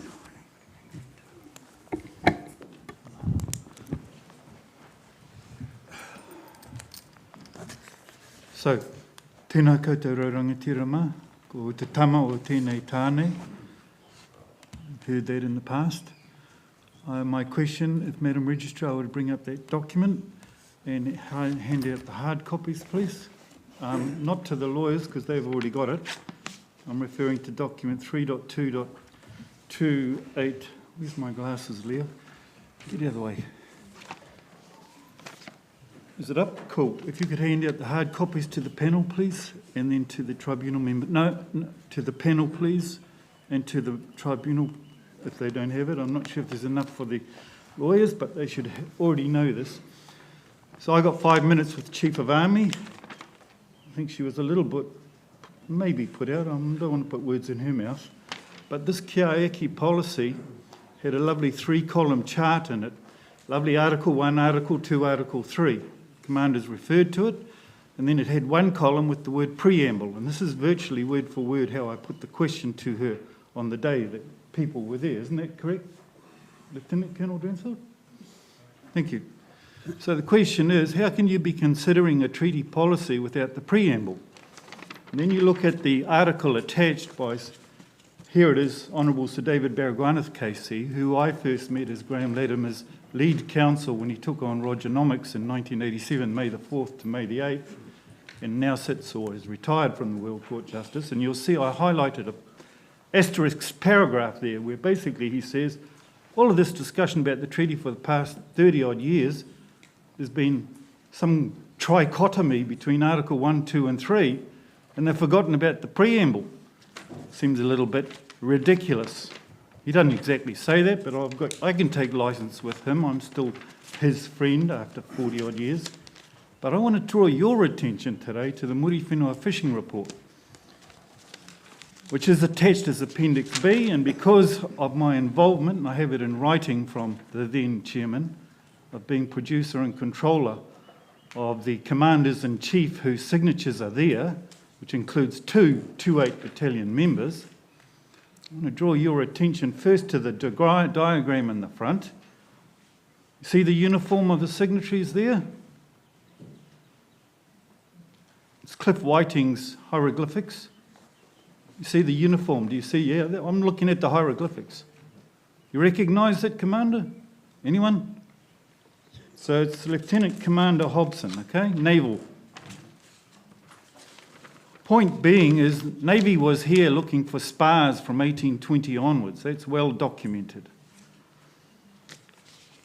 He was I forget the rank and how it relates to today, but Hobson, when he came, was a naval officer, and he was protecting, let's say, the trade empire of the British East India Company, which stopped cannon shot from Port Jackson outwards.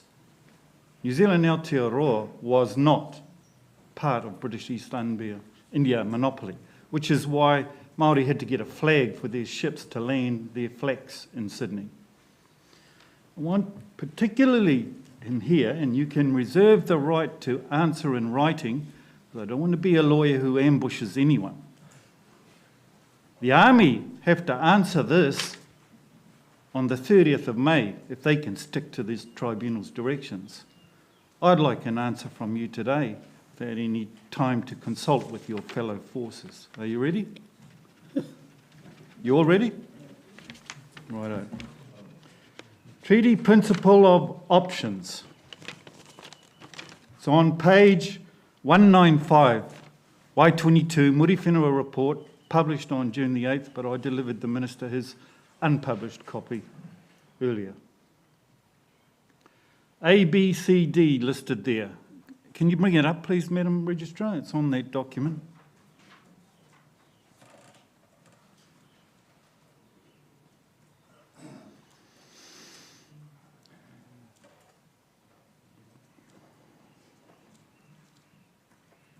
I only got 5 minutes.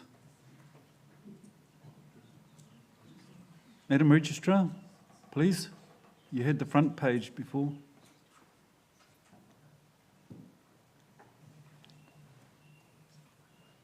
Are we there? We are there. I want to take you in particular to the last sentence of option B.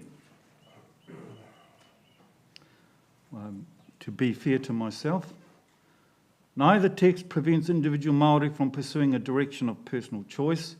The treaty provided an effective option to Māori to develop along customary lines and from a traditional base, or to assimilate into a new way. I think Aparani Ngata said, take the best of both worlds, about, 40 years later or whatever it was. Inferentially, it offered a third alternative, and this is the basis of my question to you, the third alternative, to walk in two worlds. That same option is open to all people. And I put it to you, and I tried to ring my Commander-in-Chief last night to see if because I'm privy to the committee of the collective. I can't breach that trust. And he didn't answer his phone, but I left him a voicemail, and if you see him tonight, perhaps you could tell him to answer his phone, please. That's Taihaka Sir Edward Jury I'm talking about. He gives me a licence to asking him questions when I need to breach undertakings I've given to him. The same option is open to all people, is currently much in vogue and may represent the ultimate in partnership. But these are options, that is to say, it was not intended that the partners' choices could be formed. So my question is, does that give me tauiwi, mai te taha oku pāpā, ara Levuka, from 16 years of age, who fought for this nation state in the areas I've talked, ki te taha oku māma, the meanest strapper in forward block, mai te Gordon whānau, so Pākehā Wahine, who along with my good friend Mike Smith's mother were teachers at Sunset Primary and then on to Western Heights, and she left a mean strap mark on your arm. She'd be ashamed of how I spelt defence on the front page of Padre's statement of claim. And I forgive me. But don't I have the chance to walk equally with my Māori brother and sister under this treaty principle? That's the question. As a matter of treaty principle, do you agree or disagree, yes or no? Starting with you, Makoru. Yes or no? Don't I have that treaty right? Just a yes or no, please, sir. Yes. Thank you. Commander? Commander, Rear Admiral, yes or no? Don't you, as a treaty right, as a tauiwi, have the right to walk alongside your Māori brother and sister as a treaty right, yes or no? Your Honour, just noting the perhaps legal content implicit in the question, the witnesses might feel comfortable answering, as clearly Commander Takani wasn't. I can't speak for the Rear Admiral, I don't agree that but I'm he just was noting. uncomfortable. Yeah, thank you. Thank you, sir. Yes, Mr. Harmon, if you just give them the opportunity to answer the question if they feel comfortable in answering it. Essentially, you've used up your time by asking the question and giving a preamble to the question. And it would just be polite to allow them time. Thank you. When we started these hearings, I mentioned how witnessing the Monsanto trial in New York, they used to have a clock going. And the judges would hit the clock and you'd know what the minutes were to ask your question because, of course, the witness should have the freedom to use up as much time as they can. But the practice here has been to drop us counsel and we have our time chewed up. And, of course, we must be polite. But I'm just pointing out that it's pretty hard work to give a decent question. Mr. Harmon, I'm not a lawyer. I'm not a legal this is not a specialist. legal question. And I understand that. Sorry. And as I said, so I'm not a lawyer, I'm not a legal expert. But to answer your question, in my mind, yes, it is my right to walk beside my Pākehā brother, and I do that in the Navy now and have always done that. Wasn't my question, though. My question was the right of your Pākehā brother and sister to walk with you as a treaty right. No, he put it back as my right as a Māori, my treaty right. He's answered the question as he sees fit. Thank you, sir. And I'm going to disappoint you because I'm not going to just come out with something unless I've read and understood. So I do feel, to be honest, a little bit ambushed because I haven't read this. So for me, I'd like to answer it in an informed way. I felt I didn't answer a question around employment law because I came out with an answer that was incorrect. So for this one, I'm going to say I'm not going to answer because I don't have the knowledge. Respect that, Rear Admiral. And as I prefaced my question, if you're uncomfortable, back in writing, please, because these other people are going to have to give their answer in writing. They got the time to put it back in writing. So should you, sir. Kia ora.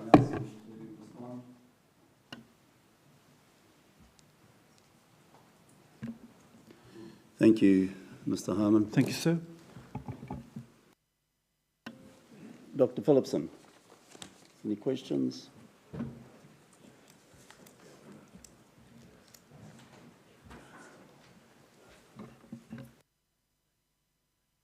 I apologise. I do have questions for Commander Takani and Commander Leaf, but in order to give the panel the full time they'll need, mine can be easily put in writing, so I will just put them in writing, except for one question which I wanted to ask, which is in the document that Commander Leaf gave us, the General Orders, Part 025, why is the commanding officer of HMNZ Philomel responsible for the management of the marae? Is that personal to that particular person who's in that role, or is that a role of the commander of that ship? It's administrative, and primarily because the marae itself is located here at the naval base. I think what we don't understand, some of us, is that HMS Philomel is not a ship. It's the base, isn't it? The training base. It is the base itself, yeah. Oh, I see. I didn't know that. Thank you, Monty, for answering my question. And I will put all the rest of my questions in writing. So I do have quite a few for both of you, and I'll just do that in the interest of time. So thank you very much, everyone. I found this a very useful panel, and the questioning today has been very helpful. So thank you.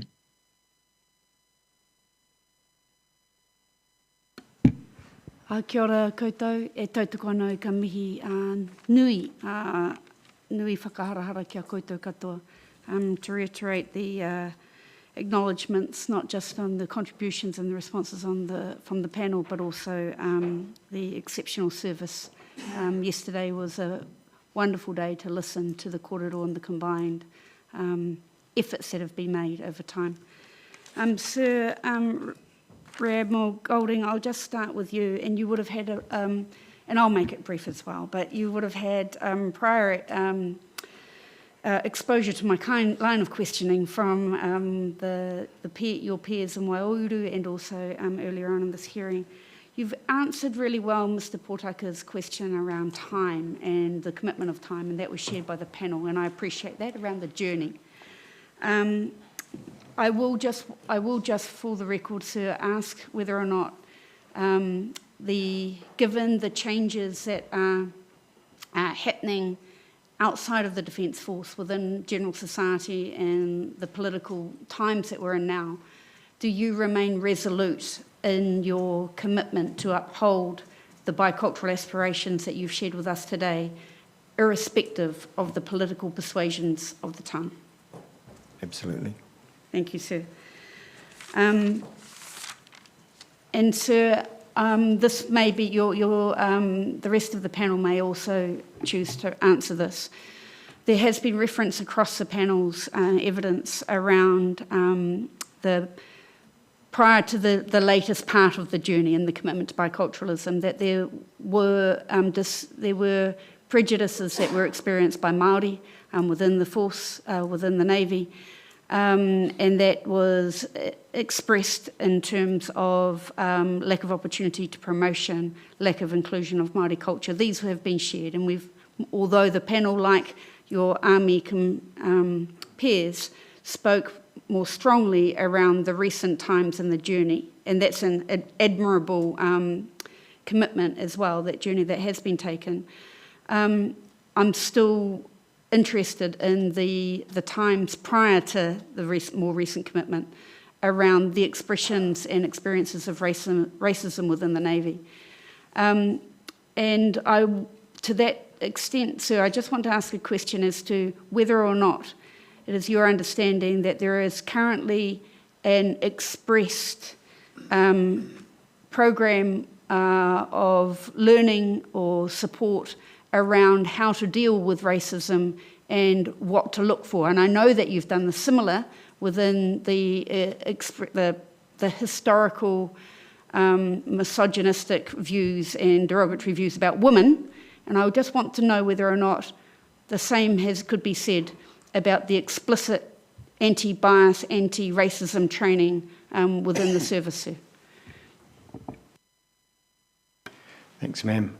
Yes, obviously we have op respect, which deals with what you just referred to, but in understanding what we're trying to achieve there, that we don't have any formal anti-racism training and what to look out for from a bystander perspective, and also what to do.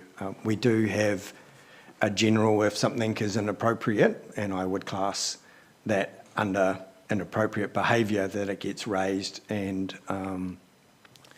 people are held account. And I won't go into the detail, but I know that is the case, that if someone behaves that way, that we do call that out and we do take action to discipline and correct that behaviour. But there's no explicit training in that regard, and I'll take that away. Thank you, sir. The reason my line of approach, I'm trying to follow suit and ask at speed. The reason I'm asking this is because, as Mr. Portaka has again talked and referred to the quote of Annette Sykes around the trust that the Māori community has within the Defence Force.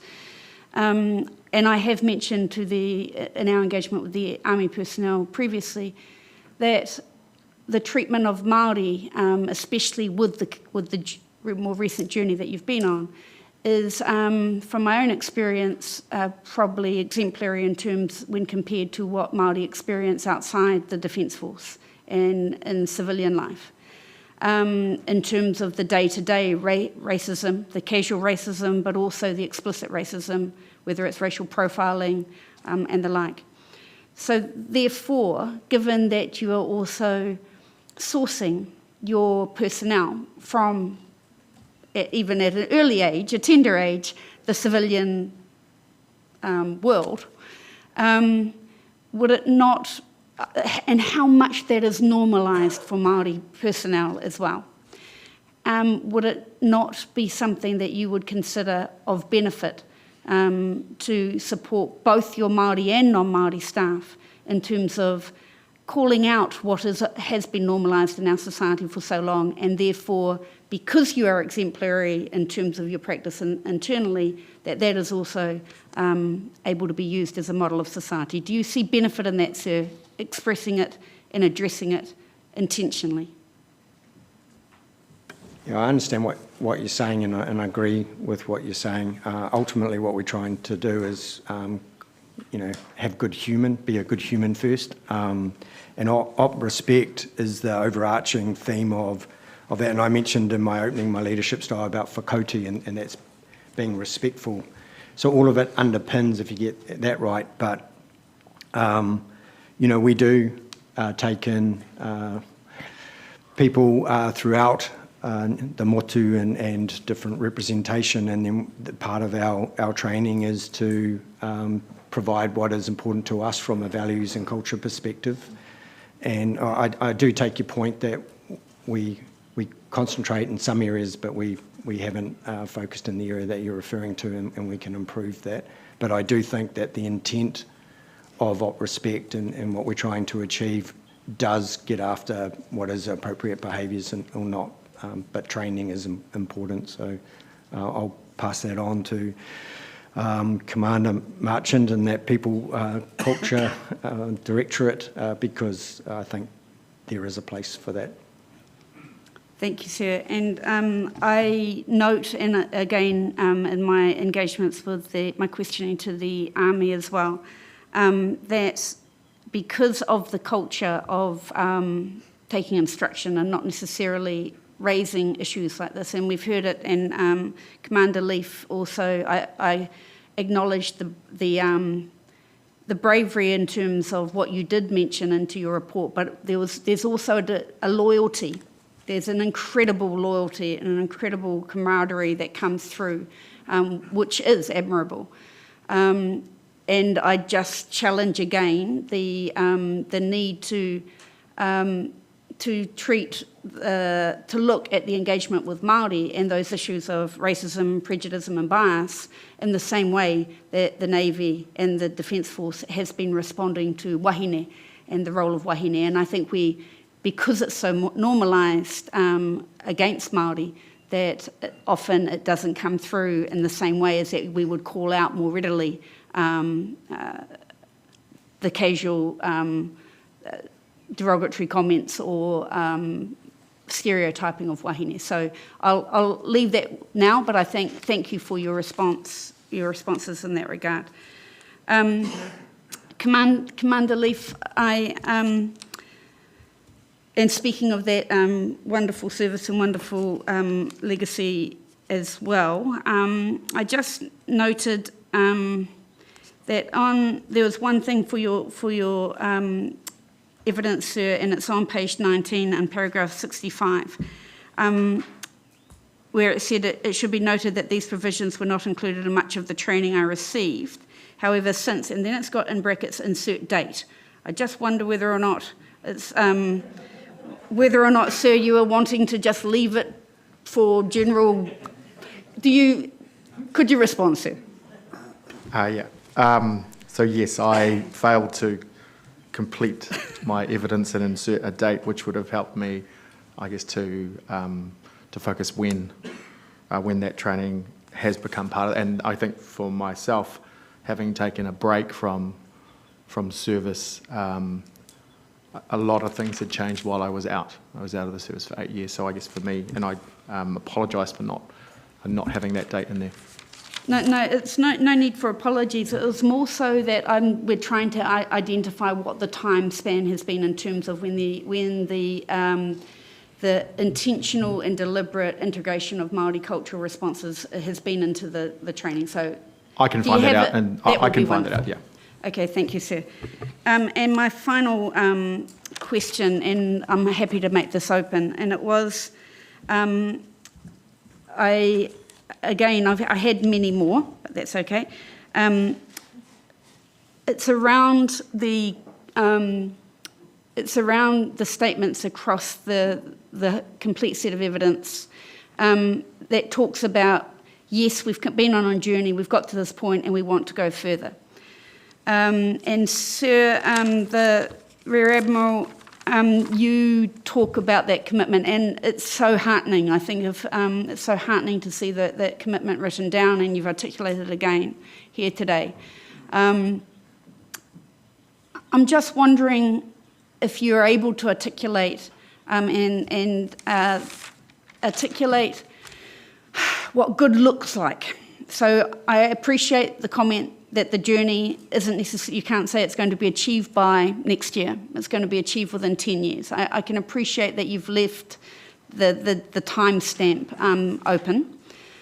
But what good might look like in terms of if you were fully bicultural, if this was what it would mean for you as Chief of the Navy, but also what it would then mean for the staff and potentially your colleagues might want to respond. It's just to get something definite, sir, as to what the picture of a good bicultural Navy and Defence Force would look like in your view. I know you've asked this of CDF all the way through, so I guess for me personally, I've asked the Runanga what does good look like for them, because that's something that as a leader I would strive to support, given that the focus of the Runanga. And that they've told me that they would like an organisation where Māori in our organisation can be Māori anywhere, anytime. So I deliberately don't talk about integration, because then I think you're trying to force something, and we've been very clear of what we're trying to do. And I know they can come across as be perceived as slogans like Sailor First, Mission, Māori Always, or Mission First, Always, but they mean a lot to us because we give them a lot of thought, and that's where we're going. I know you're pressed on a time frame. The thing that we've had in the past, just to provide some context, is where we have been slow to progress is we in the Navy, and it's a bit like that in the Defence Force, we put things into projects and then we put them into strategic journey maps, and then you have benefit realisation maps, and we have a whole lot of bureaucracy that goes over it. Then they get put in portfolios and they get brought up. What we're trying to do with the Directorate and Empowerment is actually have some people provide them with some resources and funding, and not have a programmatic approach to what we're trying to achieve. And I think that will make a fundamental change from where we've struggled a little bit over that. My observation in I would say a senior leadership I observed in the last 5 years is we've turned everything into a project where we're trying to avoid that and have a different approach.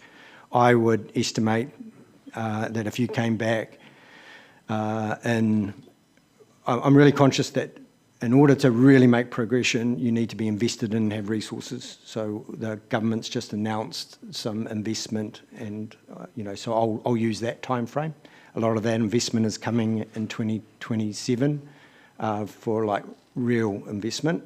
So I'm saying if you come back in 27, and see how we've progressed, then I would say that we've progressed quite considerably in that time, would be my time frame of the next kind of level of where we want to go. Kia ora koutou. Thank you all. And I was going to ask Commander Takani questions on whakapapa, but I'm going to leave that. Especially, it's not the right time, right, sir? But I will say that Tahu Pōtiki, and our whakapapa Tahu Pōtiki was the uncle, but he's still from the Taina line, not to be recorded.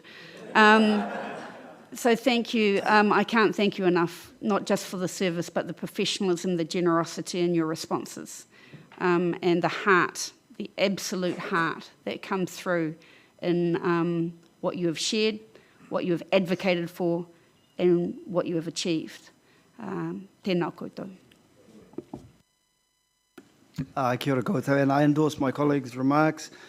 The journey you're on, you'll make mistakes, but the main thing is you know where you're heading and you're trying to get there. A quick question, anyone can answer this, is what is the percentage of Māori in the Navy today?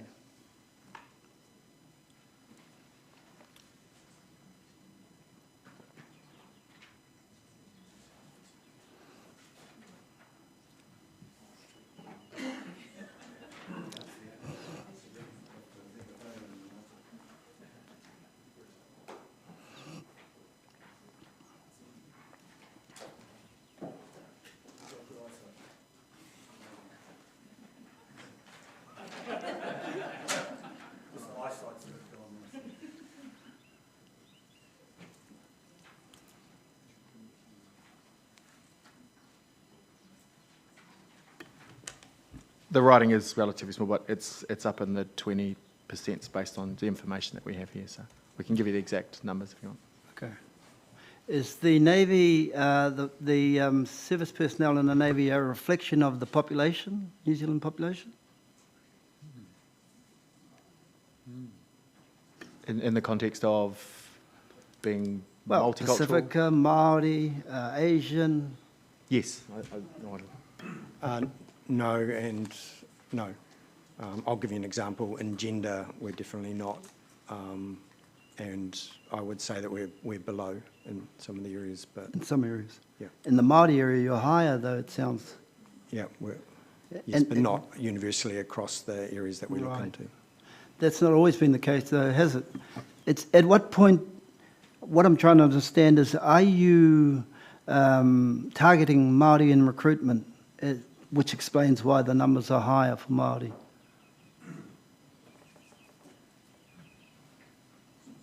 We don't specifically target anyone. We have the trades that we need to get after as far as what is needed in order to crew our ships and run our Navy. We're just finding that we are becoming more attractive, in particular for Māori and Pacifica, is what we're finding. Okay, that's right. Now, I have some sort of unique connection to the Navy through family members. When I was 1987, well, for the last 2 years of his schooling life, my youngest brother came to live with me, and he was recruited into the Navy from Ruatoria. And so I got to learn about the Navy through the eyes of an ordinary seaman. I don't know whether that's negative or positive, but I was quite surprised as to some of the things he used to tell me about what went on up here. Remembering back then you didn't have a Navy. And then later I came to Papakura, and of course I visited here on occasion, particularly the bar, and got to know and see some of the things going on here. And then more recently, in the last 10 years, I had two daughters serve. Two of them came, and when they got out and came back, they came back with this other guy. And he got out last year, and so through their eyes too, I've learned that there have been changes. And that's probably why I was, on our behalf, making comments to you about day one. Certainly from my brother's time to my daughter's time, huge differences. And having come to a marcha and to see a ship come back in after my daughters had been away, I saw tikanga being applied, and it was a welcome surprise to myself and my wife. My daughters were rather naive when they came into the Navy, and one of them went to Waitangi as part of the treaty commemorations. And I remember her ringing me up afterwards in kind of shock at the way that she had been verbally treated by some of our relations. I never prepared her for it. I thought you learn these things, once you've left home, you learn these things yourselves. Is there any preparation given to your personnel who go to Waitangi, particularly the Māori ones, about what they might expect? Kia ora, yes, there's a lot of preparation given to all of our personnel who head up to Waitangi with regards to briefings, safety briefings, but particularly for our Māori people as we prepare to go up there, there certainly is a lot of conversation about things that you may be confronted with, your reaction to people who confront you with different things. Yeah, you can't really fully prepare a person to face some of those things that happen up there. Most of them are really good. The whānau up there are awesome, but just one or two flippant remarks, which unfortunately your daughter was given. Yeah, we talk about those things. We prepare them, okay, both physically and spiritually, to head up to Waitangi. Any kaupapa that we conduct, kei wainga te motu, we prepare each other in that space. The other thing I wanted to ask about from personal experience, my brother's best mate died in the Navy on a ship, and my daughters were very close with a serviceman who died here, and we actually met both of them, both Māori, from families with, I would say, strong tikanga. And I do remember my brother attending the funeral of his mate. He was out by then, but he saw red with the Navy about the way in which they had brought this particular person home, the body home, and then I saw the way in which, I mean, clearly the friends of these two young men who died were traumatised, but I saw the difference when my daughters attended the funeral, and they were in up here, so that there must have been changes over the years. But I wondered, because you mentioned about bodies being brought home in the fridge on the ship, and you said that's changed now. What is the procedure if, in terms of tikanga, when a service person dies overseas or on ship? Because I'm thinking not just about how you treat the body, but the trauma that is going through that ship and the way that changes. Is there some policy now, or is it just good practice that you know what to do?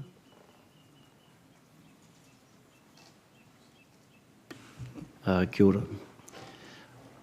I'm just going to relate to possibly the one that you were speaking about with the passing of a sailor on board one of our ships, which was in Sydney at the time, and we had two of our ships in company, and they were exercising up there when this unfortunate incident happened. I was on one of the other ships, and then when we heard that this the passing of the sailor and the circumstances surrounding it, my own ship, this was Waikato at the time, we got together, the Māori component of the ship got together, we formulated a plan on what we needed to do to support the other ship, and then we provided that plan to our commanding officer, and then he relayed to his counterpart on board the other ship of what our intentions were. So we tied up alongside together, And then immediately we boarded, it was Canterbury at this time, we boarded Canterbury, and we spoke to the Māori component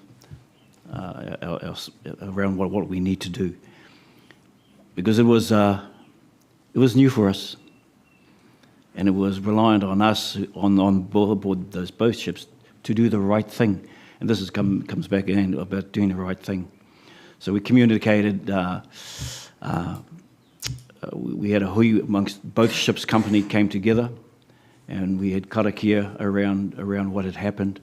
Obviously, the police came on board to investigate, and we couldn't do much until the New Zealand High Commission in Australia became the lead in terms of repatriating our shipmate. We could only provide the necessary tikanga and kaiawhina to the crew in the first instance because there were no family, and so that's what we did. The repatriation was out of our hands, but we made sure that our Navy whānui back in New Zealand were appraised of what had happening, and then they organised from their end on the right approaches and what to take in terms of tikanga to I guess, receive the body once he got back here. So it was more around getting together and trying to identify what's the right thing to do in terms of tikanga. Wasn't laid down at all. But you have something in place now to take care of this, if it happens again.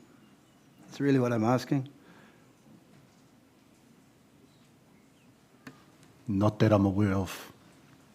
But we've just had two portable mortuaries brought into service in case this happens again, because I was on board Canterbury when that incident happened, right there, right in amongst it when it happened. And again, we all took a big wairua hit for that. There was nothing in place. We were just lucky our tuakana had the necessary skills to be able to walk us through that process, but I'm not aware that there is any formal process at the moment for bringing bodies home. But that's just me. I'm conscious of time, so I want... So the Joint Force Headquarters has a process, a formal process that they enact down at Joint Force Headquarters, because when ships deployed, like any troops overseas, the responsibility for the responses with Joint Force Headquarters, so they have all the policy and processes in place. The carriage and respecting the body on board the ship, that's the area that we've got to improve on. But overseas, they've got, from land and airbase, better procedures. The ship has a problem that we're trying to address, but the policy to enact the response is definitely in place with Joint. Okay, my last comment really, maybe it's a comment. I can see that this is a balancing act for you in terms of tikanga rua, biculturalism, implementing that into the Navy. I can see you've got to be careful because not everybody is going to be on board with this, and you talk about choice, but just always remembering that you can't force this on your personnel, and it's better for them to find their way to it themselves and make their own decision rather than being made to do it. That's my final comment. I just wanted to make a comment in regards to preparation of personnel prior to going to kaupapa. I know that I appreciate we have a process, but for myself, I think that process needs to be stronger, and it needs to include a wahine Māori, because since I've been back in the Navy for 2 years now, and on a couple of occasions, I have wahine come to me saying they feel culturally unsafe. So I think we need to take that as a lesson, and we need to make sure that we fill that gap so that our people actually feel culturally safe. Kia ora. I'd promote you if I was there.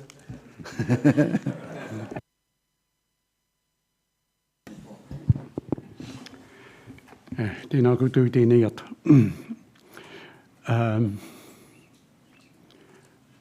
I'd like to focus on you, Commander Takani. You were in the service for a long time, and then you left. You were gone for 9 years. And the position that you had in corrections seems to have been a high-level position. And then after 9 years, you were recalled to the army. My wife and I, who is related to you, we talked about your recall into the army. We thought, they must have paid him a big salary to go back. I'm not going to ask you whether that's true or not. But what I will ask you is about the value that the Navy and the services, and I'm talking about the Army here too, place on their experienced personnel, and how it seems that sometimes they lack the experience and they recall. Plus, you had a specific task that necessitated your recall, but it was based around your experience, vast experience. Kia ora e tā. It was my recall and the offer of service to me to rejoin the service was I guess, an opportunity to contribute. And I must say this, and I'll go on public record, is that when I was offered the offer of service, I spoke to my wife about it. She said, you know, they want you back in the Navy, but only go back if your contribution is significant. And also go back if your contribution is enduring. So that from those words I sat and contemplated what that is like, what that would be. And then when I sort of made up my mind that I could do this and I could contribute and it could be meaningful. So I did rejoin. But I guess in saying that, having been outside the Navy and working in the corrections for 9 years, I came back with a different perspective of the Navy and how to serve. And so the experience that I gained by being outside and working in the corrections department, certainly I came back in with my experience, but I certainly came in with a toolkit that had a lot of other things that I could implement and use in my new endeavours. And I think I've achieved that. And now it's all about, I guess for me it's about influencing. If you want to influence change, you've got to be at the table. And to be at the table, whatever table it is, you've got to have the ability to sit and talk at that table. And I guess that's one of my mantras, in that to influence, you've got to prepare yourself. You don't just walk in and throw ideas and leave it. You throw ideas, but then you come up with solutions and recommendations. So I guess for my second time through in the Navy, I lived by what my wife said to me. Make sure about the contribution. And I say this to our sailors now. You know, have a look at your contribution. What is your contribution? And whatever your contribution is, make sure it's significant and it has an impact. Don't just be someone who's there, and be satisfied with what you're at and where you're at.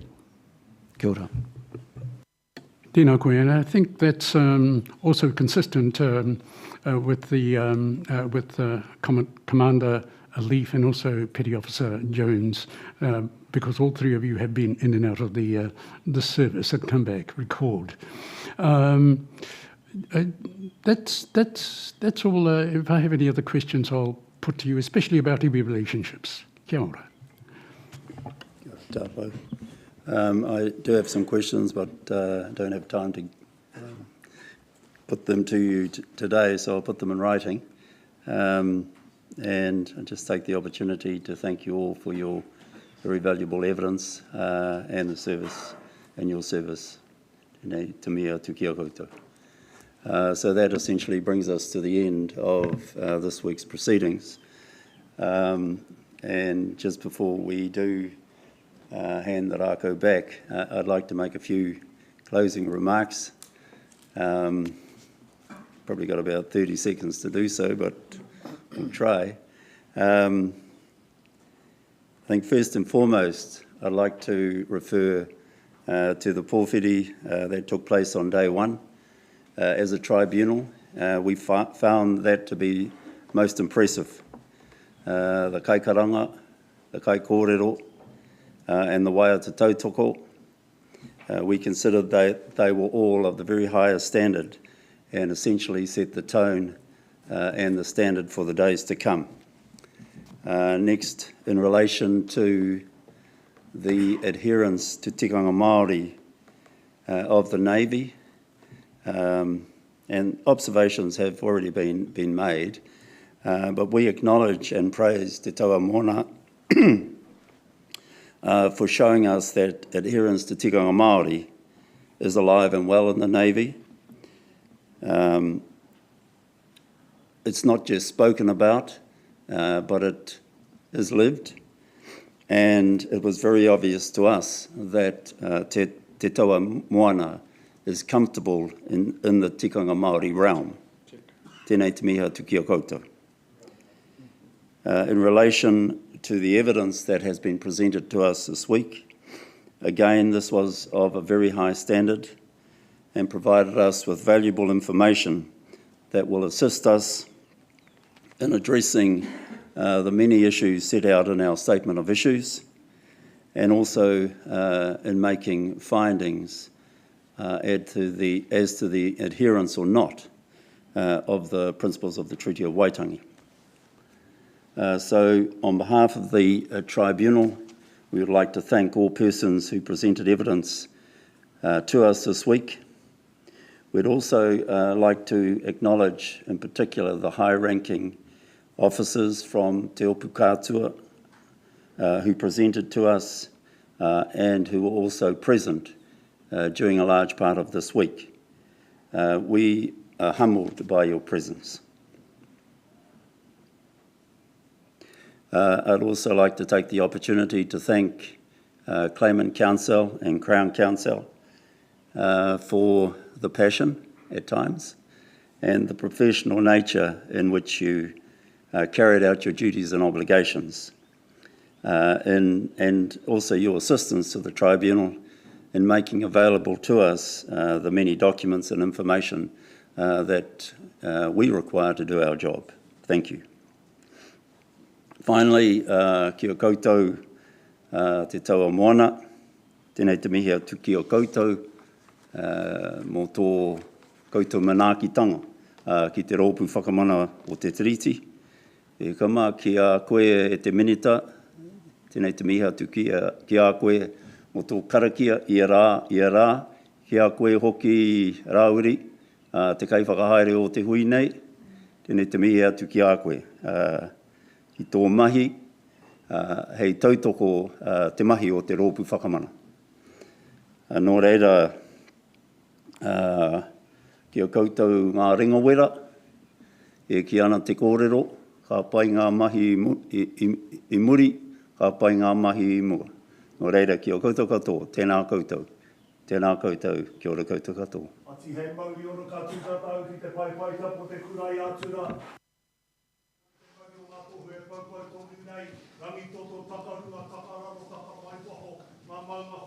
Tēnā koutou, ko te awa nui o Peretu e rere ana ki te kiritai o Peretu, ko te kiritai o Peretu e rere ana ki te awatia te kuku waka e rere ana ki ngā awa e rua e rere ana ki te whāngaiti a ngau te ringaringa e rere ana ki te Waitemata tainoa, ki te piki tonu, ki te maunga tapu o uika ki te haukapua.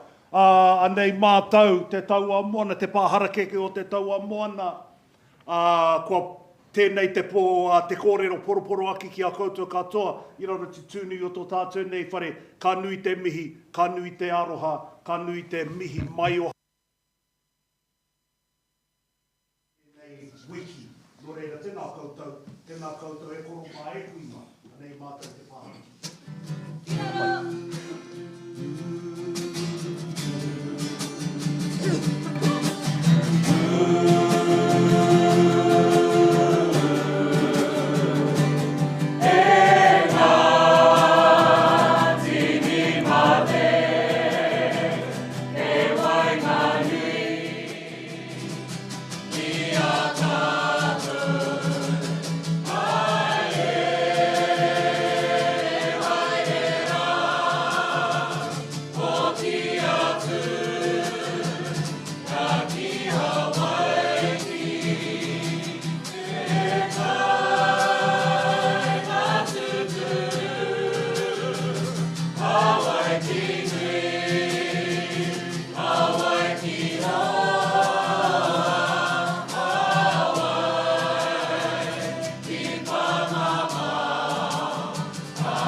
Tēnā.